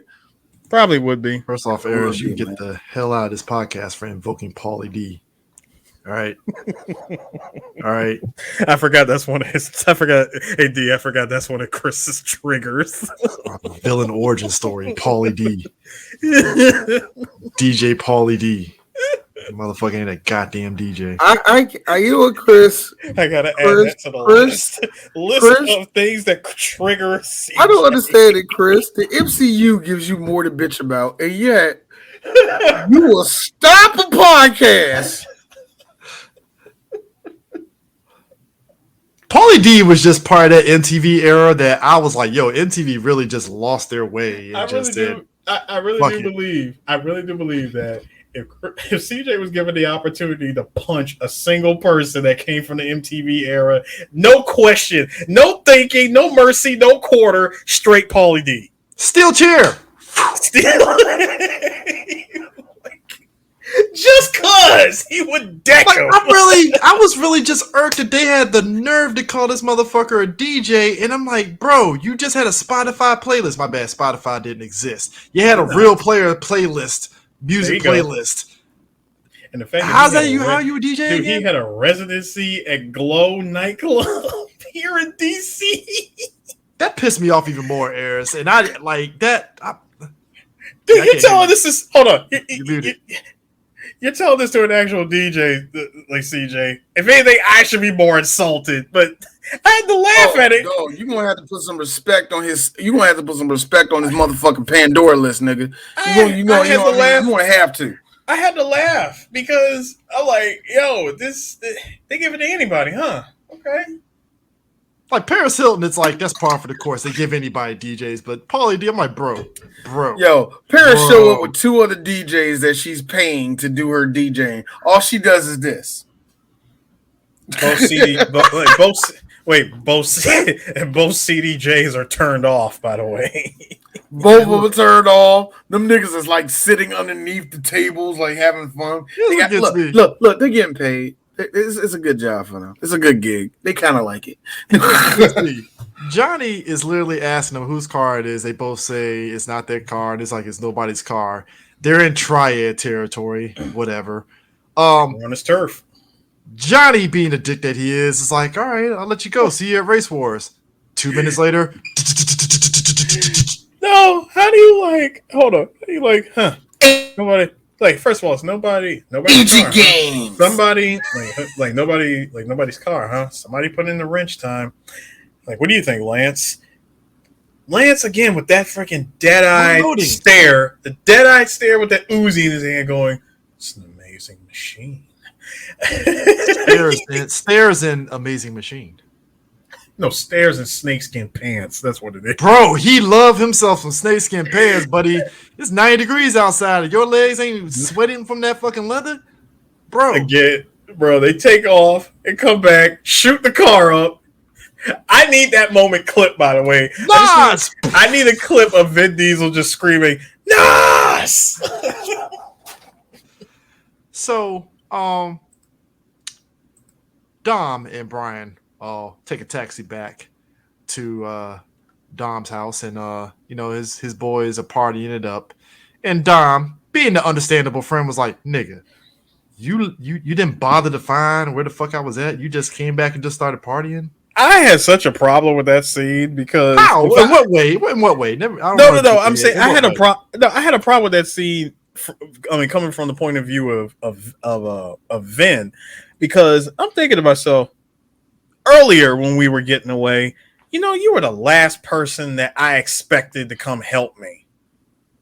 Real talk, Brian was fair. That's a fair assessment. The last person on earth that you'd expect to come help, especially the guy that wants to take your pink slip to your car.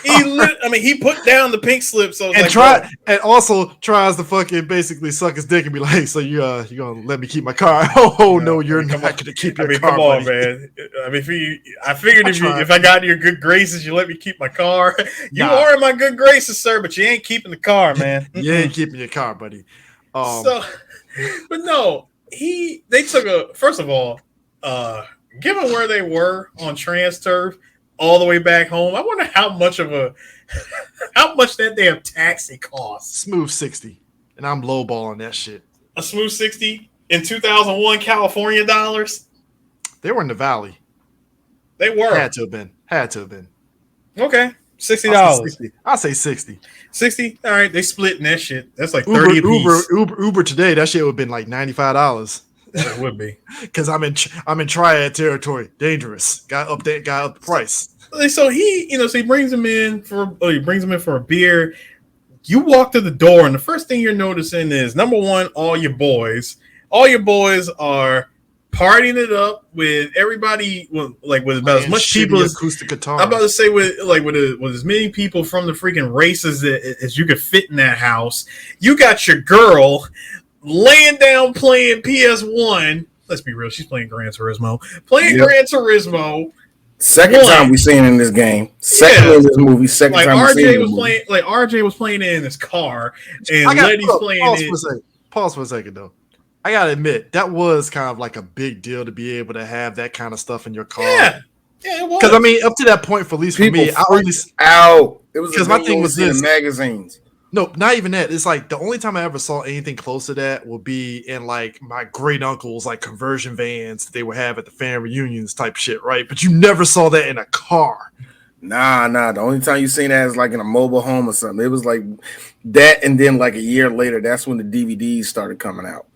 And so wild, bro. So get this. So the car, so after seeing all this shit unfold, I'm like, hey, look, I'm about to go confront these niggas. This is some bullshit.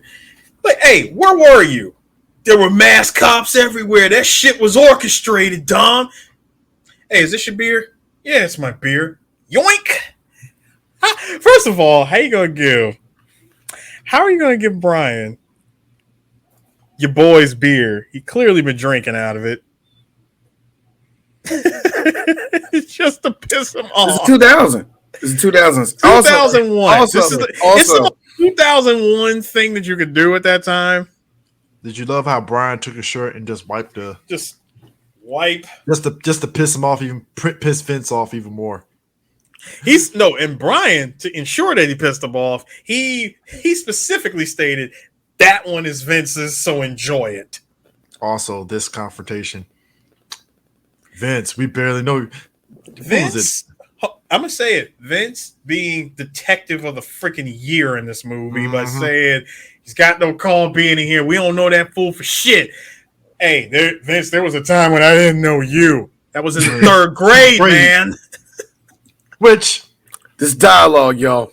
I mean, I'm just saying, at some point, like, you have to look at Vince like it's like me and Eric talking to each other. I'm like, how is it that everybody in Team Toretto, Vince is the only one that's actually smart, which is the irony. No, but here's the thing: Mia is innocent bystander, so I can't really falter for that because innocent bystander. Well, yeah. First of all, me is swooning over him, so that's that's that's whatever. I'm not counting that. But everybody else, everybody's like, that's cool. I'm not counting that, Chris. Besides, Chris, staring in ADHD. You know? No, Chris. I'm not even counting Mia and Pet Rock over here is definitely she's got nothing to do with it either. Okay. Oh yeah. First off, congrats to this guy because he was in our last stream. Congratulations, sir. Because he was partially listening to me and Prime talk, and he was like, "Hey, dude, study for your test, dog. Like, you listen to us, you can listen to our episode later. So, congrats, sir." Oh. Priorities, sir. Priorities, sir. Priorities first. You gotta listen. This stream will be uploaded like soonish, so it's gonna be you can always come back to it. You can come back. But we appreciate the attention. Thank you. By the way, slap that damn like button, please. I would appreciate that. We would appreciate that. But the end result is, hey, Brian owes Dom a 10-second car. The 10-second car in question is where is it? It's science fiction, but it's a 10-second car, guys. The Supra. Now it's not just any Supra. Not just any Supra. This is a Supra with the 2JZ engine. Oh well, as Jesse pointed out, we can import parts from Japan overnight from Japan because when you say Japan, that just makes it. By the way, that part in the montage when they were ordering the parts and they had them shipped over, got them sent to Harry's, they picked them up, they put it in Brian. Stop it, Chris. Yes, I love that song too. Anyway, they pack that shit on the truck, right? Anyone knows, if you look back at that shot of all the cars driving with that truck back to Dom's garage, if you look on the top right-hand side of that pile of parts, why was there a front bumper to a Miata up there? An NA Miata had a random front bumper part. Somebody just said, throw some fucking car parts on this shit. They ain't gonna fucking know. Throw some Apex C, throw Motec motor. Jesse had a HKS. My man Jesse had a 3.5-inch floppy. Pop that shit in there and we get fucking visual effects. Slow down. I'm sorry. Wait. Slow down. I gotta love the movie magic bullshit of that part because that floppy disk was literally images from Toyota's website about that Supra. That picture where they showed early flash, folks. No, that one picture in particular when he said this is what this is the main image. Like I think he said this is what this is like your main visual of what the car looks like. That shot, that side profile shot of the Supra where you can see the interior and the engine and all that shit. When I had a real brief period working for Toyota, I saw that poster. That's an actual poster that was in the manager's office of the Supra. This was like way back then when I asked him, hey, y'all ever going to bring that car back? This is awesome, guys. Shouldn't you be at MIT or something? No, I got ADHD. That was never going to happen. You know, no, sir. You have autism. Autism. I want to say, It's okay. Something. I know. In 2000s talk, that means you're retarded, but no, you're autistic. No, gentlemen, listen. I want to make this very clear. See, I know how the two of you were going back and forth about the gayness of this movie, and yeah, it very much so exists. But I want y'all to understand that there was a moment of peak gay, right? That was cut out, by the way. Oh, well, wait. Are we talking about the? We're talking about the sex scene between Dom and Brian? No. First race. No, not that. Anyway, not that. I'm playing wrong. It was after the second race. No. Listen, this was right. This was around the time when Brian was getting into being a part of the family, if you will. There's a scene where they're doing this around the campfire. I'm gonna say campfire, and really this is like out in the middle of the day. They're just hanging out. It's Brian, Dom, Jesse, Leon, and I think even Vince. They were all just lounging around, shirtless, talking about crazy shit that they did. I swear, I am not lying. Look it up. Shirtless, dog. They were all shirtless. This movie's gay. They really so gay. Listen, the only thing so gay. D, listen, the only thing missing, honest to God, the only thing missing was some sand and a beach, like in a freaking volleyball. All right. I was gonna say, did somebody have a guitar? But I shit you not. Just look up the deleted scenes. Yeah, thank you. Yeah, thank you. No, seriously. Look up the deleted scenes from Fast 1. You'd be amazed how different of a movie it would turn out if they actually went with it. I laugh though, because but the joke about this movie being gay, it's funny because you can easily say it is, but it's just more so of the undertones of I can't snitch on a why because I want that life. Why you want that life? Well, it's yada. Like, I want to be with you. You can do that shit. It's so easy. And I got to be real with you. It ain't so much Vin Diesel, y'all. It's more Paul Walker that's making it gay. Because here's the thing. So, whatever. I got you. Hold up, gentlemen. Just so you know it's real. Like 5 years old. Copyright strike. Oh my God! Got it propped up, and both my hands are on the steering wheel. Oh my God! Faster and faster. They're only just all of them is talking about kid stories, like childhood stories. Faster, Leland. Happy. These niggas are all shirtless though, like it's a 98 degrees video. Copyright strike here, sir. Yeah, man. All of these niggas are shirtless, like they with the hookah shell. Wait, hold on. What's the word? Fair use. They don't matter. They're gonna still fucking hit us with that shit. It's Universal, man. You better quit playing with these niggas, man. Hey, shout outs to Voodoo. Shout outs to Universal. Like, here's my thing. Did you really pull it? Come on. I pulled it because No. Because Chris was like, don't keep on showing Paul. Don't show Paul. I can't. My heart can't do that right now. Here's my thing about it, though, right? It's funny because Brian's superiors even pick up on you like Dom a lot, not just his sister. You like Dom a lot. You're really drinking the Kool-Aid there, sir. Dom is the target. You know this, right? Like, and I like how Brian the whole time is like, nah, you might want to take a look at Hector and Johnny Tran because saw some stereos inside Johnny Chan's garage, so Just saying. It ain't Dom. I just thought my man is over. Wait a minute. Wait. I just thought of something. Chris, CJ, you remember earlier when you mentioned Johnny Tran blowing up the eclipse? Yeah, you remember that part? Yeah. When they went back to the house and Dom was talking with Mia and she took him home. There's an extended conversation of Dom talking about what happened to the eclipse because Leon was like, "So what happened, dude? Did you get in that eclipse and balled out of there?" There is no eclipse. Like, what are you talking about?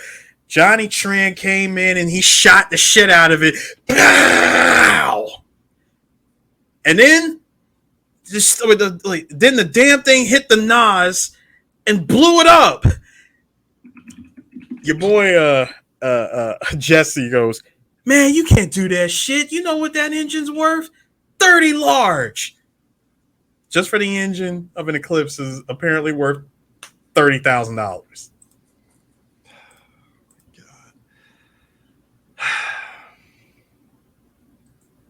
It's a lot of money that's just getting thrown around in this movie. Like, I really got and Dom said put the car on Harry's tab. No, and speaking of a lot of money that was burnt up in flames. So when Brian goes to meet with his superiors because it's finally revealed that he's a cop, right? FBI. Bro, the FBI was both the FBI and the LAPD. Yeah. The FBI tells him, "I was an $80,000 vehicle there, officer." I'm sorry, what? The Mitsubishi Eclipse undercover vehicle costs $80,000? In what universe, sir? No, here's the thing. I can see $80,000 because they probably Please explain. No. They probably put a lot of bullshit in that fucking car, and it adds up to 80. If we're gonna be real, I can see that because let's be real, you can put a lot of bullshit on the car that comes up to $80,000. Think about it. The Eclipse by itself is already what, 35? Yeah, at the time. Yeah, 35. Let's give it 35. Yeah, let's give it 35. NOS tanks, paint, spoiler, all the extra bullshit, the LEDs, all that other extra shit inside the car, tuning it, doing all that shit. I can see 80. I can see less than that. I see maybe 60. Maybe I can see less than that. I can see 60. I can see 60 at the most. For me, I can see 60 at the most, man. I think 80. I still think you can get it cheaper than that. In the early 2000s, yeah. I think you could have probably. Now, I can only assume that, but I don't know. Now I can only assume 80 because they just felt it was a nice number to say to kind of. I think so too. I think look, anybody that has any certain limit of car knowledge knows that most of the shit in this thing is bullshit. Even with the numbers that they do pull out their ass, some of them do have merit, but it has more merit on a paper type of thing. Yes. Like, yeah, that will be the total amount that it will be. Like, yeah, that's what I want. That will make the car explode. But nobody's gonna check that shit. That's how that is. You know what I mean? It's sort of like that. And the thing of it is, like, here's the part that get me. This part here. What's the retail on that car? More than you can afford, pal.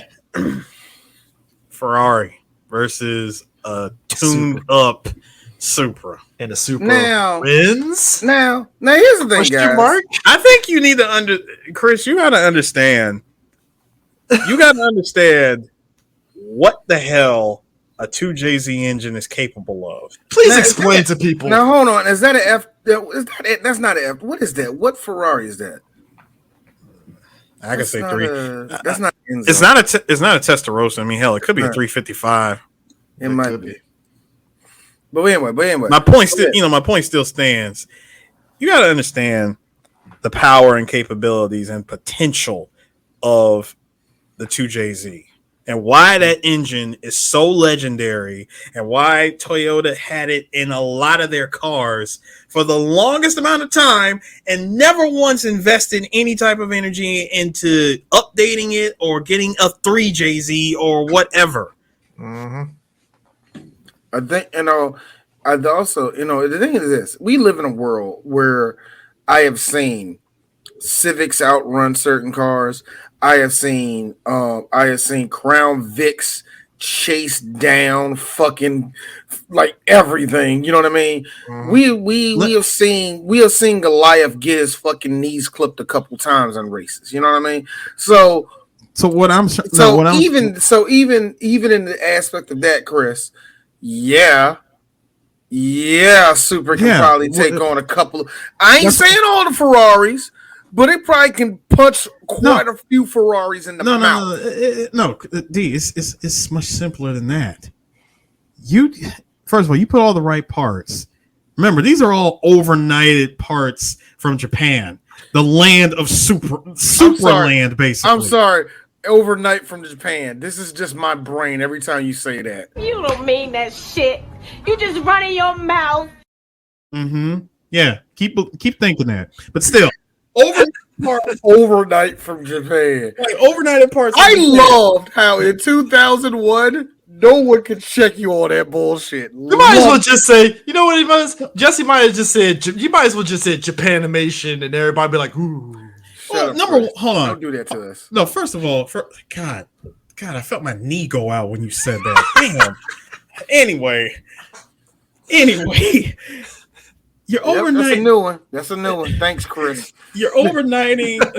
Like you have parts. You have overnighted freaking super parts, which means you could have went to Tomei, HKS, like all those companies under the damn sun. Because remember, if you wanted to get good parts like that, you pretty much had to go to source, which is Japan. This isn't like fast forward to today where you can go down the street and your local super specialty store happens to have something.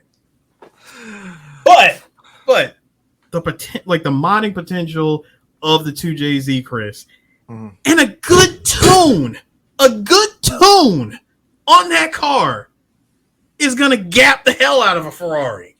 Okay. Right. Fair. And we've seen it with a couple of we've seen it with the Nissan engine that it was in this movie too. That's been legendary for that shit of just putting a whole lot of cars to fucking sleep. Yeah, the SR20. It's not out there. The SR20. Thank you. It's not out of question. Now here's the thing though. I do always. I love how this movie did bring up a lot of racism. I didn't know that the term racer until this movie came out. Oh yeah. You want to talk about some patriotic bull crap. Look, real talk. My American company is Dodge. I love Dodge. I hate every one of you Charger. I hate Japanese car Mopar ass niggas. Hold on, Chevy. I'm sick of y'all too. Like you want to straight line, absolute shit, and everything straight else. Line having ass niggas. Hey Ford, y'all laughing too hard. Y'all laughing too hard, Ford. Hey. I know a bunch of American car owners that had a conniption when they watched Tokyo Drift and they put that SR20 engine in that fucking Roadrunner. Nigga. Hey, Harris. Hey, niggas over there in the Jettas and Golfs, shut y'all gay asses up.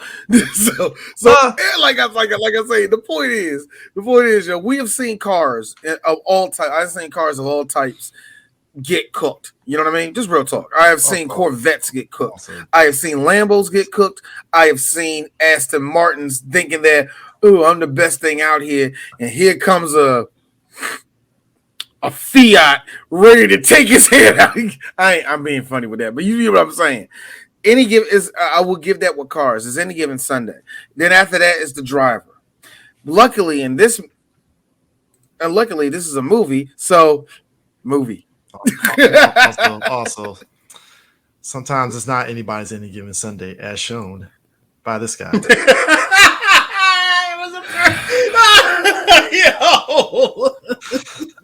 My man had that fucking look at the look on his face. I can win. No, you're not, buddy. No. Hey, Chris. No, he was like, I can win. No. He was like, hey, look, Chris. Wait. He was like, I can win. I can win. Here comes life. Here comes life. Just catch you having fun. a minute. I got the perfect meme for you, gentlemen. Go back. Put the picture back up. I need the meme letters that says "not sure if focused or fucked." I'm sorry. In what universe did he think his Jetta was going to win any race? A Jetta against a S freaking 2000. A Jetta. 9,000. Hold on. 9,000 RPM red line. 240 horsepower out of a 4-cylinder VTEC. I would have given Jesse a second shot. That Honda pulled up. oh no, D, not even that.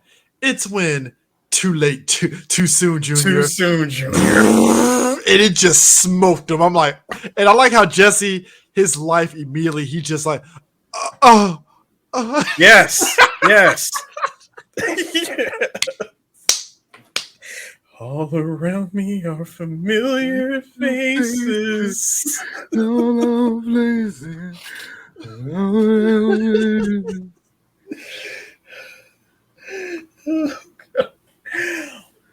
I'm sorry, there's a ring of shit. There is a full ring of shit. Jesse's dad in jail. What'd you do, son? Why? I was with Brian. Son, this is not how you get into the sequel. This is not how you get into the sequel, my bro. son. I was with Brian.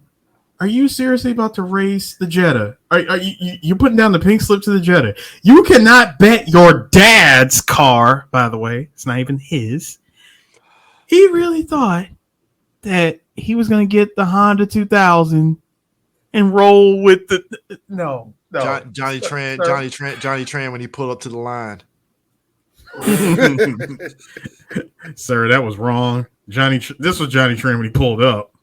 Wait, he was Gary Busey. Yeah. Very sure about to take your life. No, you want to know the reason why I used the regenerator is because that's the real picture of Gary Busey. No. I used the regenerator engine because, bro, he wasn't coming in with that stock Honda engine. That was the SR20 in there. He put that Nissan SR20 motor in that S2000, son. What's up, baby? Talk that shit now. Listen, I need y'all to understand the gravity of this. SR20 motor meets a 9,000 RPM red line transmission. That SR3 nigga. Do you know how many niggas named Hideki was like, fuck, because they had to race that thing. Jesse after the race. This sucks, man.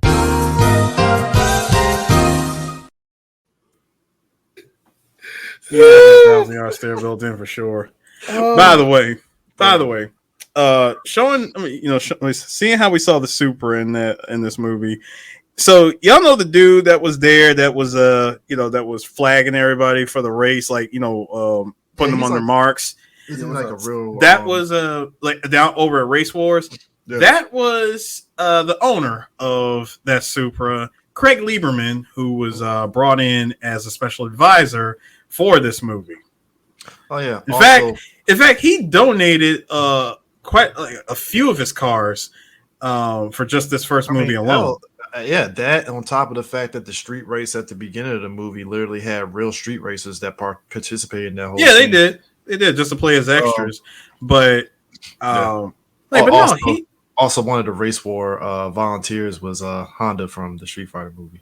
Yes, it was. Wow. It was. I know who you're talking about too. He was the dude at the gate. Hey, man! You can't miss that Samoan. I'm sorry. Wow. I was like, yo, who let Rikishi's cousin in here? But I just realized that was Honda. Now I know. I don't think we have many of his fans, but I think we'll have a couple of his fans who know who he is. The great Ken Block. I thought he had something to do with any of these movies. He never seen the Fast series. As of 2020, right before his death, He said he never seen any of the Fast movies. I had to check that out just to make sure. You know what I mean? Just to make sure because Ken Block had his hands in a lot of shit. So I just wanted to know. You know what I mean? That would have been a cool thing. But apparently not. Snowboarding, but not street racing. Crazy. Apparently not. Hooligan has been everywhere in motorsport, and yet.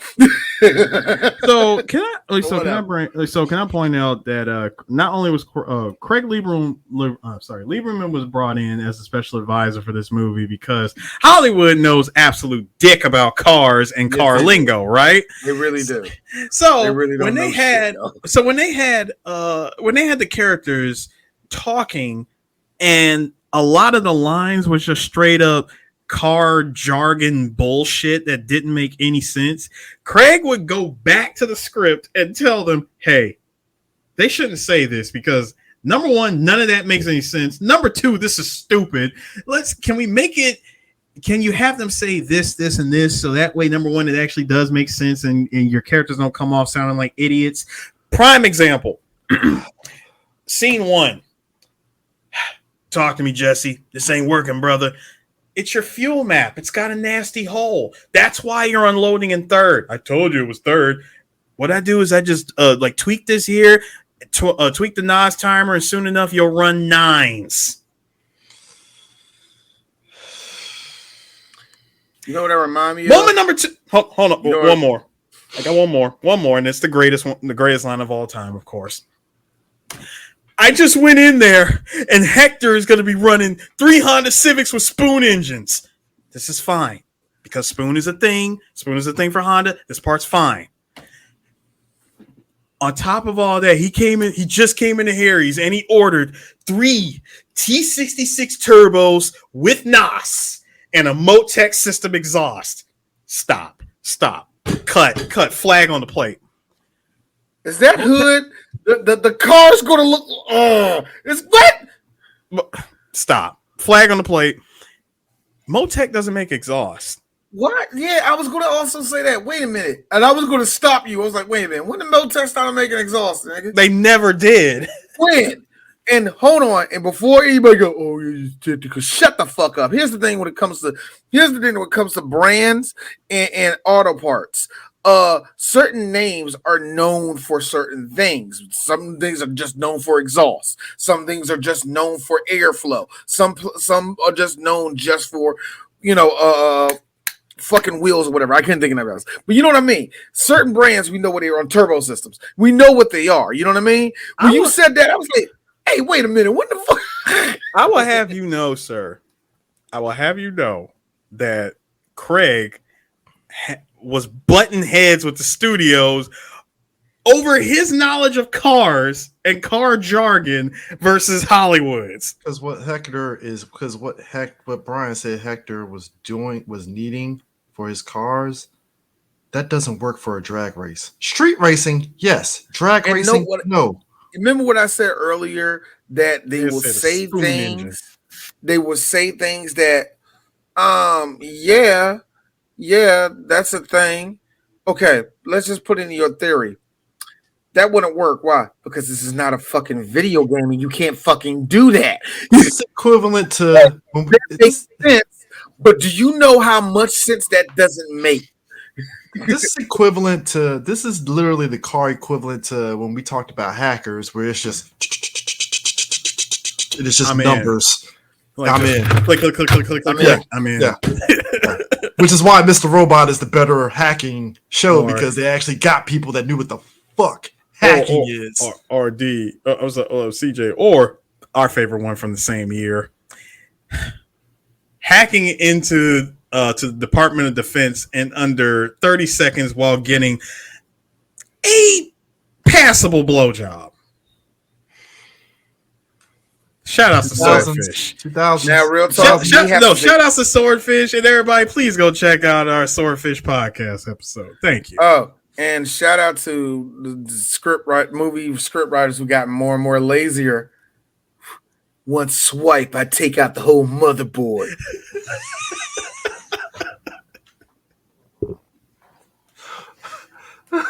I miss stupid shit like this. Or y'all cringe at it. I love it. I cringe because I just cringe. Like I said, I cringe because I digested that. You know what I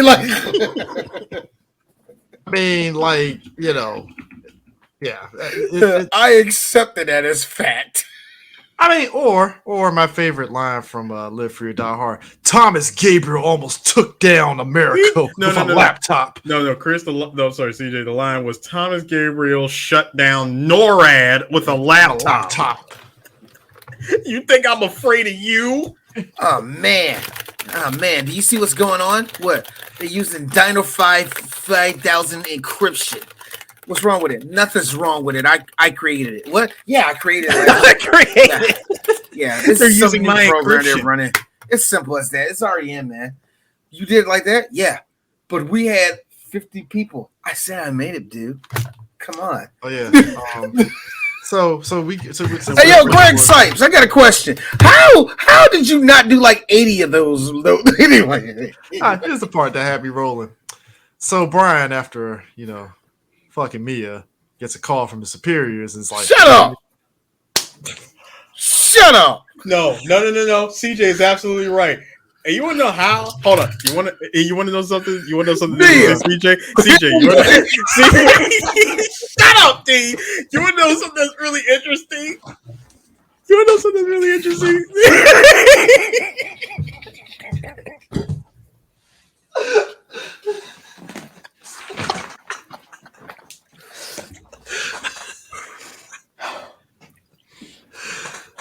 Like, subscribe, and comment, ladies and gentlemen, on 3 Black Geeks. We would love to hear from you.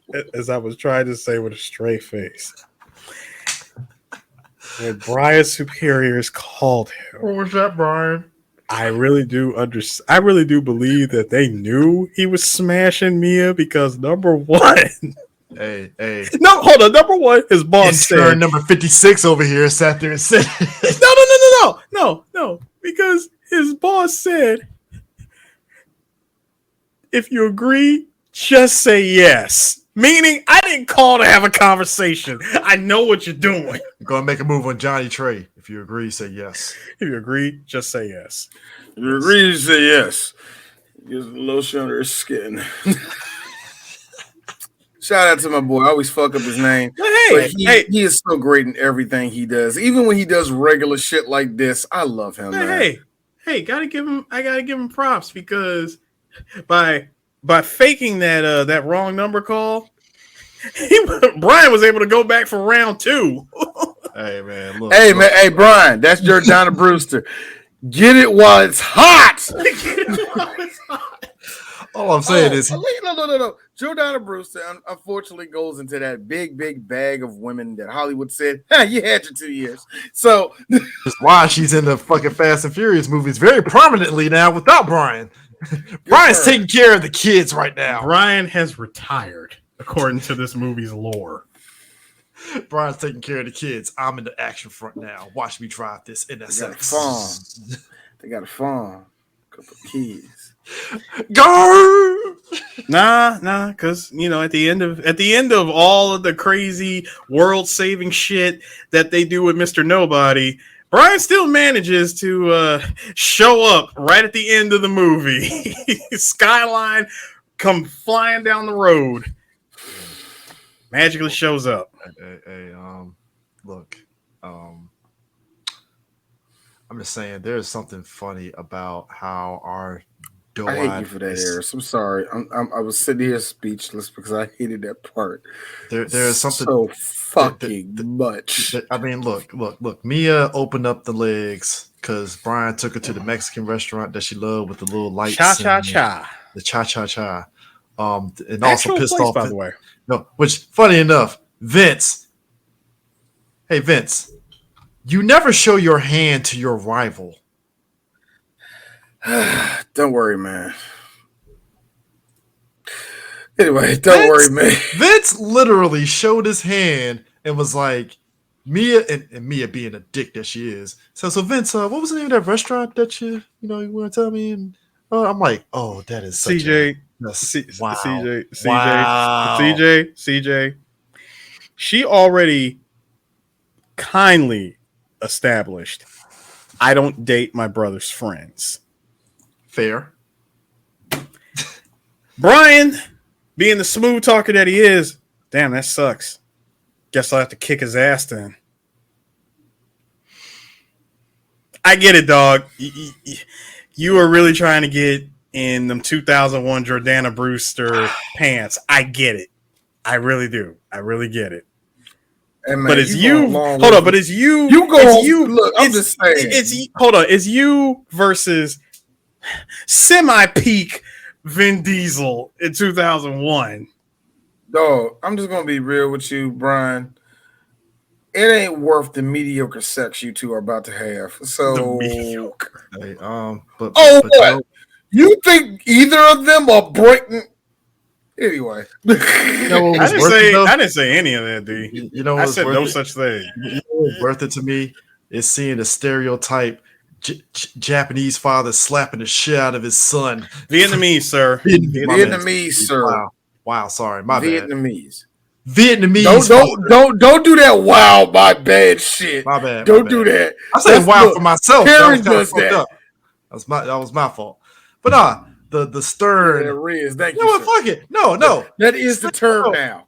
No. Stern Asian father backhands his fucking son. Yeah. No, did you like? Hold on. Did you like the brisk jog to the front door just so he can catch his son in time, and already had the backhand like prepped and ready to go? That was my dad. I will say this: jab me in the throat for that shit. I will say this: this soundtrack is bad. Anyway, No. Fuck you. BT was awesome as the movie, like as this movie's. Oh God, as the guy who worked on the soundtrack for this movie, he was good. Did you love how our doe-eyed friend fucking tried to run from the cops and got rightfully tackled like he was on fucking... I love the choke slam in the Vietnamese restaurant. That was awesome. They tackled his ass good. They tackled his ass like he was on To Catch a Predator. Like that motherfucker was like, fuck this shit. Yo, did you see the chopstick fly in the air as he tried to jump over the table? My man said, run, wastebasket, run, and got yoked up and choke slam. My man, no, seriously, no shit. Whoever that SWAT team member was, watched Kung Fu niggers, get him. He watched Monday Night Raw and said, "Oh, I cannot wait to do that." You know the most racist SWAT guy was like this. I'm gonna get Bruce Lee's ass right now. Kick punches. All right, chow, young dead. Your ass is mine. I'm sure you find the things that teachers. That's like I said, this soundtrack is I don't care nothing about it. Did you love how Johnny... Look, it's the saliva song and area codes. It's downhill from there. Hey, did you love how like after that be your superstar? All right, look, hearing that song, here's me. Fuck you, D. Fuck you, D's memory. Fuck you, D's memory. First of all, okay, I get where you're coming from, D, because guess what? 2005 YouTube. Do you know how many car videos use that song? Year one YouTube. Did you guys love? It's almost 12 o'clock on the East Coast, y'all. Did y'all love? I'm just asking. Did y'all love Johnny Tran's face? That look of like the spared son, like father, no. Oh, that was pure disappointment. Papa. Johnny Tran says "Papa" in Vietnamese. I will laugh. Yo. I can't get over that, man. You ever want to see law enforcement be so wrong about something? Can I be real? Law enforcement does that to black people every day. So at this point, hey, look. First of all, time for me to be dark. First of all, if Johnny Tran, if that whole family was black, this movie would have ended a whole lot sooner. No. Hold on. I do it for Chris. Eris is right because this the second movie Johnny. Because the second his dad would have ran up there and tried to slap his ass. Ah, nigger! First of all, Johnny Tran would have never got arrested. They would have just bust through the door. No, they would have busted the door, shot Johnny. The dad tries to get in just so he could slap Johnny. They would have killed him. Which means Lance would have got murdered in the family restaurant because he tried to run. Which means that in Universe 69, Jesse lives. Yes. Justice for Jesse. There you go. Jesse. Jesse's in Fast 4, gets killed by Laz Lonzo instead. No, CJ, I got one. No, CJ, I got one for you. I got one for you, CJ. Hold on. Remember the white dude in the cowboy hat in Fast 4? The Greg, like the Earth 435, Greg Sykes? That's him. That would have been Jesse. Laz Lonzo would have put 2 bullets in his back. Because Brian used Jesse as his first guy to go undercover. Bro, he put the coke on him. Come on, that's not going to stick, right? No, it's not supposed to. No, not even that. No, Brian gets 2 chances. He would have put fucking Jesse in as undercover for Laz Lonzo's whole thing, and Jesse would have got fucking killed by accident going underground. I was just about to say he was going to kill him. First of all, Noah Jesse, I'm sorry. I have very little faith in his driving ability. I really think he would have not made it out of that desert. No. He would have made it underground that first fucking pole. Bam! Wait, hold on, D. Hold up. Crash, explosion. Jesse comes back 5 movies later. I was going to say, he'll just be back in Fast 6.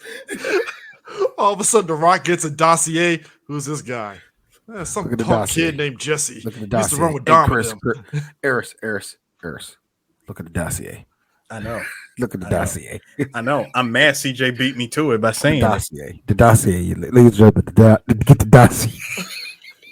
It's Jesse. He's running with fucking Jason Statham and his crew and shit for no fucking reason. It's like, how the fuck did Jesse get to the UK? But no, I agree. This would have started the fast multiverse. Anyway, I already feel like we're in a multiverse. Like, I just feel at any moment Vin Diesel is gonna be like, no, Fast 1. He's gonna MK the whole thing. No. You know what's gonna happen? Eris is gonna laugh at this. No, Eris is gonna laugh at this. No, the Rock is Dom. No, the Rock is totally gone. Hobbs is a different character altogether. Go ahead, CJ. Go ahead. Eris is gonna laugh at this. Cut to Fast 11. We get to the end. I'm spoiling the shit out of Fast 10. You know, that scene where the fucking water comes down, right? Dom gets saved, kicks open the door. It's Dom the second. He has a twin brother. Because Vin sucks his own dick and they put a CGI Vin Diesel. Look. First of all, Chris. I'm mad. No. I'm mad. No. I'm mad because number one, you put that together. But I'm gonna put the cherry on top. Sure, yeah, he would. Vin would love the sound of his own voice to do that sort of goofy shit. You know that Tony Jaa versus Tony Jaa on Bach 3 shit. But no, it's not. That shit's gonna happen, but it's gonna be John Cena. Nah, I already know what's gonna happen. It's gonna be John Cena. I know. Because again, no witnesses. True. I'm gonna tell you what's gonna happen. Dom's gonna get the dossier. He's gonna look at it. So I don't understand it. What's so important about this? We need you to find her. Her name is Penelope Pitstop. She has. What's the name of the gang that's with Penelope? I was about to say the Dover Boys. I'm mixing up shit. I don't know. No, I got D. I got you. I'm waiting for the fast joke and wacky. I got you. D. I got you. Well, I'm gonna need help. Well, I got just a guy for you. Enters in dog first. Dick Dastardly and Muttley. Bro, Blue Falcon. Hold on. No. Dick Dastardly. Pete Davidson. So we're gonna fucking do this or what? Yo, here's son me. of a bitch, I'm in. Here's me. Hold on, here's Auburn. Hold up. Pete doing Dick Dastardly could actually work. Hold up, shut the fuck up, y'all. Muttley, no, Muttley is actually a pit bull. That actually straight up The Anthill Mob. CG pit bull. The Anthill Mob. That was the name of the game. Oh yeah, the Anthill Mob. Yeah, the Anthill Mob. Oh god, man. Where it took all of them just to match her height because they were all that damn short. Yeah. But anyway, hold on, because I don't want to deviate. We've gone, ladies and gentlemen, we have gone a whole. We've gone a full. Listen, we've gone a full 2 hours into this podcast. Y'all slap that damn like button. I would appreciate. I would really appreciate that a lot. My man here, as I said earlier, hits Brian with it's Toretto, Brian. It was always Toretto. Because apparently all the DVD players that Johnny Tran had legal. He bought it. They were all purchased legally. The only thing that they got is some traffic tickets. No, like outstanding speeding tickets and weapons charges. Ooh. That's it. Look, so they're out. Yeah, their father bailed them out. I'm sure his father was like, "You are not going to race war, sons, over my dead body." Sure enough, he's already there. He was already gone. Like, he went straight to race wars after getting bailed out. He ain't even go home. It's like, fuck you, Dad. I don't live at home anymore. Fair enough. You got it. But no, I mean, we brought up the jargon, we brought up the goofiness of this movie.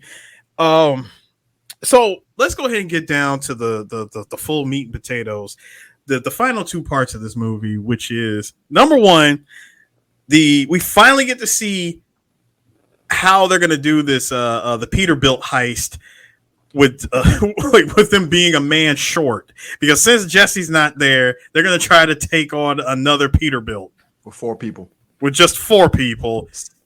And here's the thing, Brian is also at the point where his boss is like, you got 36 hours or you're fucking getting shit canned. So he literally does what most goober ass dudes do. Mia, I'm a cop. No. Prior to that, CJ, was after the race with the Ferrari. They're sitting at that what was it called, the surf shack or whatever, and trying to get. Brian is he's playing the mental game with Vin, and I really respect the way that he's doing it. It's like, hey, look, man, I got my good days and bad days. Like, look, I'm just trying to get something on the side like you. What's that supposed to mean? Like, dude, don't play dumb with me. I know there's no way in hell that you paid for all the shit that's underneath the hood of that of all those cars by doing tune-ups and selling groceries. Whatever it is you're in on, I want in on it too. Which, cool. You got him. You hooked him. You got him. Boom. Hey. It worked. Well, Dom hit him with the "we'll see at Race Wars." All right. You know what? I'm not going to stop it. And then we'll talk. I'm not going to stop it, y'all. All I'm going to say is, yes, that scene, very gay. There we go. We're done. We don't need to go deeper than that. They're sharing a shrimp cocktail and some fries, so very gay. But it's okay. It's okay. It's not a gay movie. But it's very gay. When after the whole why's your brother racing off in the middle of the night, because let's be real, Mia and everybody on the team all said the same thing. This don't feel right doing this without Jesse, man. Something ain't right. Something's off. I'm not feeling this. This ain't the move. This ain't it, Chief. Can we take the night off? I mean, usually we have somebody over explaining shit to us, and yet for some reason have no mathematics for anything else. Also, it went from night to day pretty fucking quick, and I know they were dark. Hey, Chris, shut the fuck up. It's California, okay? I'm about to say, Chris, it's SoCal. It's usually sundown by 6:30. I'm just saying. I've been to SoCal. Hey, quit being an unwashed coon, all right? Damn. Take your nigger ways back to the East Coast. Is that what the director told Vin Diesel when he was trying to get look. Rob said that when they were doing Triple X. The second Vin hopped out that. The second Vin Diesel hopped out that bed, shirtless, and put the fur coat over, looking all gangster and shit. Rob was like, "All right, no, that's too cool. Nah. Take your nigger shit back to New York." So, all right, so look. It's more like you shut your lying nigga lips up. Look, gentlemen. Again, I'm still gonna point this out. But anyways, continue. 3 Honda Civics against a Peterbilt. Against one Peterbilt, and they're thinking that this is just gonna be another Thursday night of them taking. Apparently, this trucker got the blicky and the shotty on his hands. Now, hold on. He's got the blicky, the shotty, and because it's a movie, stormtrooper aim. Hey, Vince caught it on the side, so he caught it on the side, but that was just bullet spray. All right, he caught bullet spray. That's all he caught. And also fucking shot the engine of that Civic, and it was blowing smoke, and Vin, barely was holding it together. So he got shot 2 out good the shots. back, and he shot out the back window too. He got 3 good shots. 3 good shots before Brian swooped in with the hero car, aka the Supra, and Mia pops the top off. It flies off, probably hits some random animal out there. Oh, wow. Huh. Did not know that. Yeah. Well, hey, shout outs to Kevin Smith. That you playing the trucker that almost prevented an entire franchise of fast movie. Also played in the sequel to Warriors of Virtue. Yes, that's one kangaroo with the kangaroo movie got a fucking sequel. I know, Chris, the kangaroo movie that runs at 12 frames a second, but and I hope that's a movie that we do not touch in at least 5 years from now. I'd rather watch that than Tank Girl. Never. What? Never. What? Hey, Chris. You don't want to talk about Super Sentai kangaroos? God, let's end this thing. Okay. Look. Nobody wants to talk about Henshin Sentai. No, stop it. I am dead in this shit right now. Why do they have kung fu powers? No, D, stop it. Stop talking about it. You just said never. Yay! No, you just said never, and now you're discussing it with questions. Shut up. Now. Should have been kangaroos and Fast and Furious. Listen, you the one that said it runs at 20 frames per second. 12, sir. Get it right. I said 12. That was it. Whoa. You know what, Blake? I hate you. No, Blake, I hate you because you are absolutely right. And again, shut up. Everybody just shut up. Blake, you might have won a DVD off that fucking comment alone, sir. Can we please mention that this Supra was able to catch up with the 3 Civics and the Peterbilt? Sir, Supra with double NOS attack. But it didn't use any NOS. It did. You remember he used the NOS. He only used NOS one time just to get up the road. That was it. Just I believe everybody's using NOS every 4 seconds in this movie because it's just, look.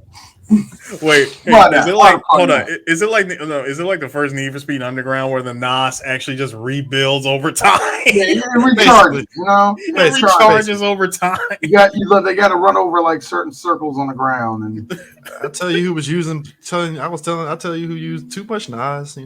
Paul Walker, R.I.P. Anyways, stop it. First of all, he was not behind the wheel. Second, that was he was behind the wheel, sir. No, it was his driver. I'm talking about behind. No, he wasn't. He was in the passenger seat when he died, dude. He wasn't driving. His driver. Yeah, Chris. Hey, Chris. Stand there. Chill. Get on to it, bro. Not like the family. It's not like the family going to come after me now. Like I'm just telling you. No. Hey man, look, Vin Diesel's a busy man, but he has nothing to do. So I swear to God, don't imagine. I just open it. I get what the fucking ringing the doorbell. I wonder who that is. It's Vin Diesel folded arms like this with the torch in his hand. Oh God, look, I don't believe it's you. You see his shoulder? Oh my God, that's a tank top. That's him. Man, but no, y'all. So somehow, miraculously, everybody survived. Then, of course, didn't deploy in that fucking Honda. By the way, I want you to know that airbag did not deploy when Dom swerved off the fucking road, and Letty swerved off. No, Letty swerved off the road. That's my bad. No, Letty Letty, because remember Letty, she got no, Chris. What I'm saying is, she didn't just swerve. No, she did a full freaking flip. Okay, her shit car still landed. Yeah, and landed upright. Like her shit got wrecked. Now everybody was able to pile into one Civic because that was all they had left was just one Civic. Hey man. Now, of course, Brian blows his cover, saves Vince. Dom, the look on Dom's face when he said he was a cop, I gotta admit, that looked very real. Like, I could punch you in the throat right now. I could, but because my friend is what you're saving my friend right now. That's the only thing from me not murdering you here in this grassy area in this clearing right now. Here's what happened. That's the only thing stopping me from choking you in front of my sister. Here's what has me rolling. The priority tier. Dom, you're about to be arrested whenever Brian decides to fucking put you down, right? What is Dom's priority? I gotta find Jesse, man. Bro, fuck that nigga. Fuck him. That's me. Fuck him. He's dead. Ain't nothing you can do. God's plan, dead dog. In the water, bro. He's God's dead plan, dog. Water. Sorry. God's plan. God's plan, dog. Dog. It is. Dog. Look, Dom. He is like Eazy-E. He's not with you, dog. Opacity at 50%.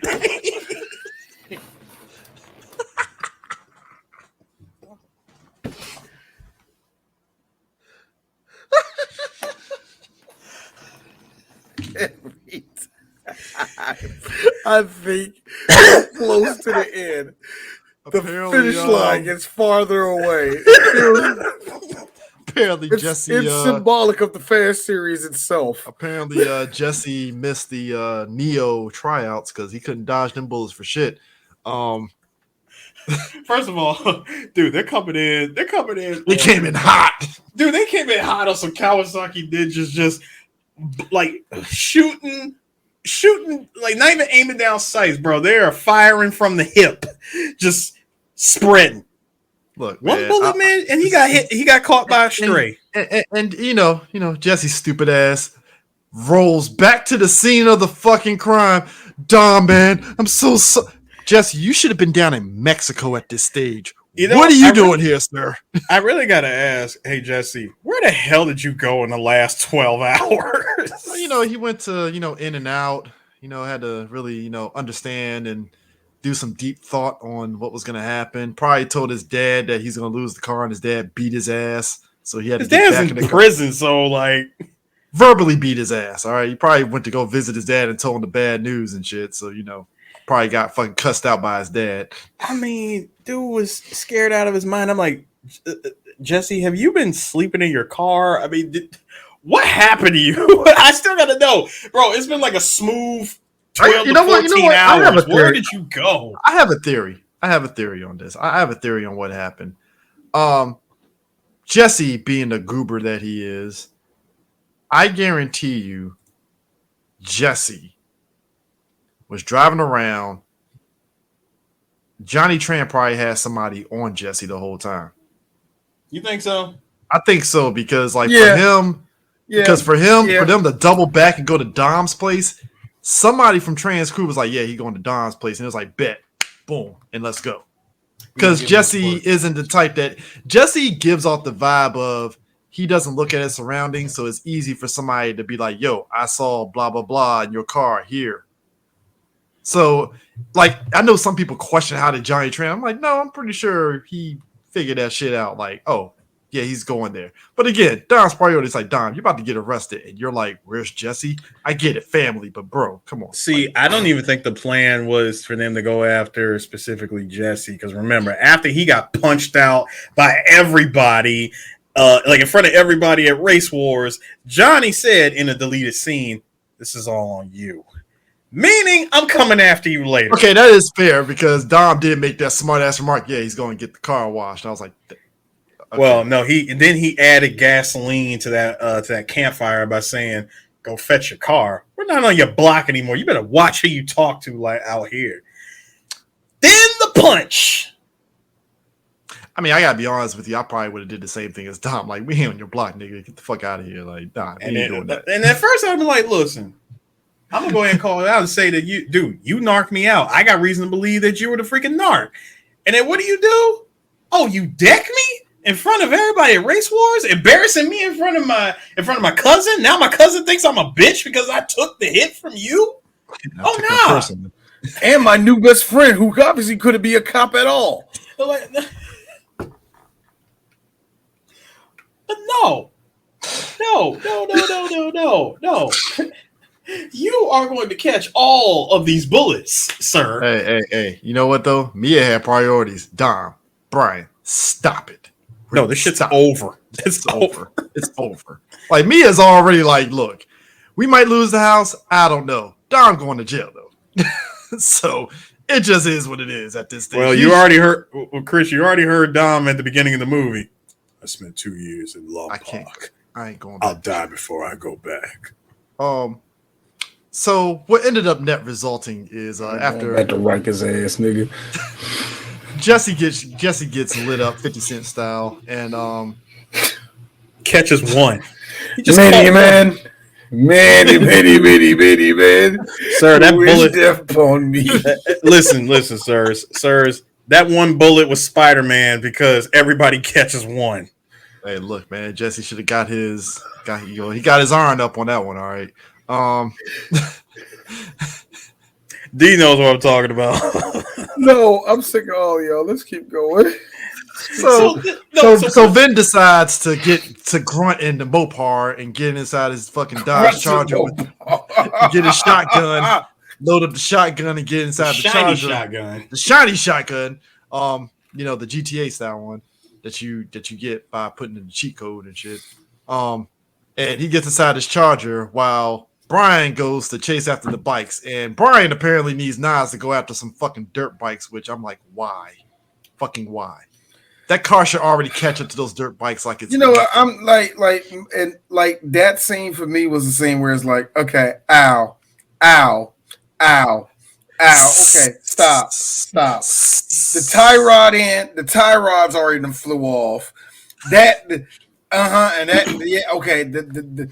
whole control on the axle would have just, you know what I mean? Like, come on, man. Hey, so did Trans Boy die off Vince? Off no, Lance did not die. Like, he just got knocked off. Because that was a pretty... Yeah, it was steep, but it wasn't enough to kill him. I mean, yeah, he had his helmet on, but he ain't catch no bullets. He just got sideswiped and just careened off the hill. That's it. Might have some whiplash, but he's alive. I don't know. Jason Momoa's crazy ass character will probably bring him back just out of spite. To Dom's character. You remember him, Dom? You ruined his life. And knowing how he was, his cousin is because of you. And knowing I would have brought him back. No, I would have brought him back as a cyborg, but I couldn't do that. I have money, but not that much money. I got your money. Right there, like I was waiting for him to do that and him to clearly say, "Hey Dom, remember in the first movie?" and just straight the same movie. Hey, Jack Reacher was fucking. Jack Reacher was recapping that shit, dog. No, dog. I believe that you are allowed, at least in one of these movies, to completely reach out of the screen and slap the audience in the face with a line like that. And you're only allowed to do it once, and you better make it count. You know what? Well, Jack Reacher already said that. He already said that when he was talking to Brie Larson's character, when he said, listen, every time somebody enters the Toretto family line, they become part of the family by the end of it. Here's the funny part. Yeah, okay, cool. Here's the kicker about it. After watching Fast 10, I see why Vin is pissed off at Mamoa. I'm like, that motherfucker stole your movie, Vin. He did. What you gonna do? You can't have shit. What's your problem? What's your problem? Always getting another person. Look, what's your problem with always getting a person of all the way brown person of coloring around here? The Rock stole your movie and got a spinoff out of it with Kevin Hart. No. No, this is what it really is, gentlemen. This is what it really is. This is what happens when you take an actor as good as Jason is, and you tell him to be the Joker in the Fast and Furious. Hey, Jason, have fun. Go. Anyway.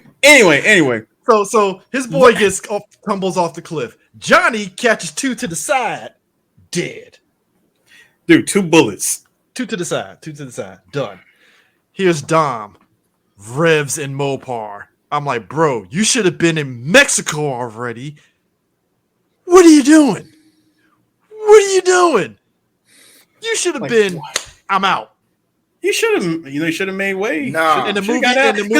No, hold on. He didn't ask the question. Like, where's where's Letty and Leon? They're long gone. AKA, we didn't have enough story to tell for the remaining 25 minutes. They're in Mexico already. All right, that's it. So I know you was gonna say AK. No. You know what? You like where are they at? Universal. They're not here. No. We saw the fur version. No, they're not here. You're okay. Keep going. So actually, when he Guiding, Vince goes to Brazil. So they ended up at a freaking stoplight, and we get this line of, I used to drag race here back in high school on green. It's about that train track is about a quarter mile long on green. I'm going for it. So then this right here. So wait. So just a second. Vin, is this your way of telling us that you want you want Brian to race you without actually saying the words, "Hey, let's race"? No. What I'm really trying to say is that my true feelings of friendship goes a little bit deeper than that. You see, I'm a man of deep thought. Okay, dude. And I'm a man that also loves the road. You can love me too, can't you, Brian? Yeah, I can love you. Show me you love me. That's what D saw. I don't know what y'all saw. I saw some. They're gonna bang after this, and it's gonna be awesome. That's what I saw. I'll tell you what I saw. All right. Nas canister number 1 activated. Let me go ahead and prep Nas canister 2 to be activated. Yeah, I know he's running about 900 underneath the hood of that damn Charger, but I got this. I got a 2JZ and overnight parts from Japan. I got this. I'm not running the Eclipse. I'm good. Hey, Paul. Hey. Before we go, we've been driving around a lot. How much gas do you got?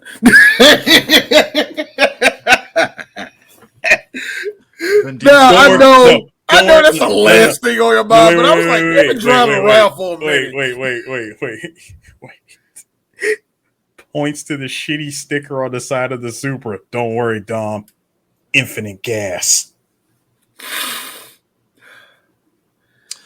Vin's car. It's almost midnight. Come on. Vin's car at the end of the race. You're not that guy, pal. Trust me. You're not that guy. Okay? Are you? Absolutely. Dude, that car, both of those cars run trying to beat the damn train, which, by the way, I gotta say, great scene. I gotta say it. No, it's a great scene. But prior to that, this right here was the starting point of the goofiness to come. In no universe does a Charger do a wheelie and a burnout at the same time. I get it. This is the final race of the movie. We got to have him go out on some spectacular thing. But it doesn't work like that. Yeah, man, because it's really, really fast. And it has to go. All right, people, I got a question. Yeah, you see it rev up, it went in the air, hit the ground, and started going. It looks cool. It looks really cool. But why? Why would you do that? Why would you do any of that? No. Here's the thing. I'm gonna keep it in it. I'm gonna keep it a full buck. While the Charger's doing that full wheelie, that Supra would have already been gone. No, but here's the thing. The only way you can do a wheelie burnout, you actually need a wheelie bar for that to work. That's the only way it works. I remember my dad telling me you could do that, but you have to have a Willy bar. But yeah, not the way that it showed. Not the way that it's shown in this movie. No. He said it will do that, but again, it's the thing of like D said. Why though? Because why are you doing a burnout and a Willy at the same time unless you want to look cool? Which okay, fine. Because Chris, you know this second part. Even if it does do that and it goes airborne like that, I got a question. How far are you gonna go? Maybe like a foot. You just eradicated most of your acceleration. Yeah. So it's like at the end of the day, it's like because the second it hits the ground, it ain't gonna hit the ground rolling. That's and that's the thing. That's like, real weird. That's a real. It's a decision of whatever. It's a decision of they did something to make something look cool, but look, like iconic. In terms of the race, iconic. But it's like you didn't have to do that. Like it was like you already had the Charger. You could have just had a straight up race. Fine, and obviously you had the whole thing with them jumping over it. Which, funny enough, that was CGI. Out of the whole movie, that was CGI. That was the CGI. That was the CGI because of them having the train and the cars like barely missing the train, and then which, funny enough, that's a Need for Speed Underground in one of the drag races. It is. That was one of the early drag races. There's two drag races. One where you have to beat the train. There's another one where you can actually jump through the hole of one of the train carts. Yeah. Mm-hmm. Yeah. Which I didn't know because depending on which lane you're in, you don't have to do that. But there's another one if you want a chance doing it. Sure. Well, in real talk, Underground was more. Wait a minute. What came out first, Underground or Too Fast Too Furious? Underground. They both came out the same year. Yeah, it was Underground and Too Fast Too Furious, and that's when because I think John Singleton said, "Yeah, I was inspired by Need for Speed Underground because and all that stuff." So, but it's like that. We went from this to this. Yeah. So to me, you get near the end of the movie. Then somehow survives because should have been dead. He should have got tossed from that fucking car when that train hit him. He only survives because roll cage. That's the roll cage. He does have a roll cage. True. You got me on that. So Brian decides, here's your 10-second car. You can go. This man second car decided to kill his career over this dude because, and I can explain, which he finally admitted to Mia, he respected Dom. He respected him on a level that he probably respected more than himself. Because even he knew, especially when Mia said that line to him the first time they met in Fast 4, Brian, how do you know that you're the good guy trying to be the bad guy? For all you know, you're the bad guy trying to be the good guy. Ding, ding, ding. Stop trying to bring in logic in this. I'm bringing it in because really think about it. Brian being a cop, sure, he didn't really know shit about cars like that until he started really hanging around Dom and his crew, being undercover. He saw something that I would say the typical cop probably wouldn't notice. Bro, this is a whole family. This isn't just a crew. This is a family. Yuck. Well, phrasing. I'm using the word family, but I know. Well, he's seeing it, and even he's starting to question: am I even? Is this even what I want to do? Do I even really truly belong? Being a Gen X made a bunch of movies like this. They did. They did. Belong? They did. Now hold on. Now when he lets him go by giving him the keys to the Supra and he dips off. Deleted scene. Dom goes back. I'm sorry, not Dom. Brian goes back to the Toretto house and meets up with Mia. And this, I think it might have been like a couple of days had passed or whatever. And he asked. I remember him saying that he was asking her, have you spoken to Dom? Do you think they're gonna catch him and all that? And she's like, I don't know. I don't like. For all I know, he could be he could be already past the Mexican border or something. And they try to reconcile basically, and they actually get together Camera pans back, fade. Like we get the overlooking shot of LA, fade to black, credits. Yeah, well, that's why Too Fast negates that bullshit ass fucking ending. That's why it's a deleted ending. Because I know this was a deleted ending because to me, run. I mean, yeah. And also, hold on, and there was a whole prelude that they shot to to Too Fast anyway. Also, it kind of does render the best line in the world useless. What happened, man? I want to talk about cuz it kills that. It kills the greatest line of all time. Wait, so yeah, D, I thought you were going to mention happen. No, D, I thought you were going to mention the other greatest line, which was comes back again at the end of this movie, post credits. Dom in another challenger, like driving through Mexico, talking about I live my life a quarter mile at a time. Nothing else matters. For those 10 seconds or less, I'm free. Yeah, Dom apparently in Fast and Furious 4 has been working on cars and stealing gasoline, but we'll get to that. That was a whole other side story that wasn't even in the movie because it was like a side story they did called, what was it, Lost Barandinos or something? Yeah. I gotta say, opening weekend for this movie was the most 2000s shit ever. Open number 1, Fast and Furious, opening weekend. Number 2, Dr. Dolittle 2. Number 3, Lara Croft Tomb Raider. Yeah. Number 4, Atlantis Lost Empire, the movie that everybody swears is underrated. I'm like, sure. I look, y'all like cosplaying. Shut up. Y'all don't like that movie. So, Shrek number 5, definitely. Swordfish, speaking of which, number 6. Pearl Harbor number 7. See, I told you, 2000. Yeah, 2000s. Yep. Moulin Rouge, another 2000 shit. Big hit. Big hit. Evolution, underrated fucking Ivan Reitman. You know what? It is an Ivan Reitman movie. It is underrated. It's not that. It's you know what? I love it. Thinking about it. Number 10. Yes. Number 10. Rob Schneider is the animal. Look. So needless to say, this was a good. Like this was a good. About.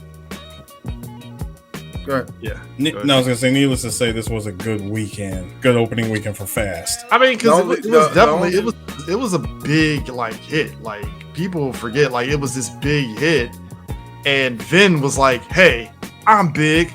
Time to go solo." But here's the funny thing about that. If it was because it was always this little 2-film deal that him and Rob had going on anyway. Mm-hmm. So Triple X was going to get done anyway. It's just that this movie propelled a lot of that. You know what I mean? So it kind of worked out in Vin's favor to make him a star. So I mean, because you look at this whole cast and stuff. I mean, Paul Walker obviously got a big boost out of this shit. Vin being Vin. Jordana Brewster, I will say she was slumming it a little bit, honestly, after this. Yeah, and no, she is. Yes. Anyway, Rodriguez got boosted up from this. Obviously. Michelle Rodriguez got typecast the rest of her career, like we already said. And she went to Resident Evil after this. That's right. That's right. But she kept doing, and like I said, we need a Latina in here. Get her in here. So Rick Yoon got a Bond movie out of this, so good for him. Yep. Yeah. Hey, shout outs to him. Hey, look, man. Rick Yoon doing this and fucking Ninja Assassin. I was like, good for you, dude. I love you. You're great. Rick Yoon was one of those dudes. It's tough. It was, especially in the 2000s, despite because remember, a lot of Asian people were just like black people. Can I do something that don't involve a kick? You know what I mean? I still feel Netflix did him dirty for canceling Marco Polo early because he was actually pretty dope in that show. Marco Polo was a great show that just here's the funny thing about it. As great as it was and as much as I loved it, I have this feeling it probably would have got one more season and still got canceled. I think a lot of people wanted one more season. Like, now you just get one more. I did, but at the same time, it felt like one of those things. It only lasts about 3 or 4 seasons. But yeah, they did get cut off too early though.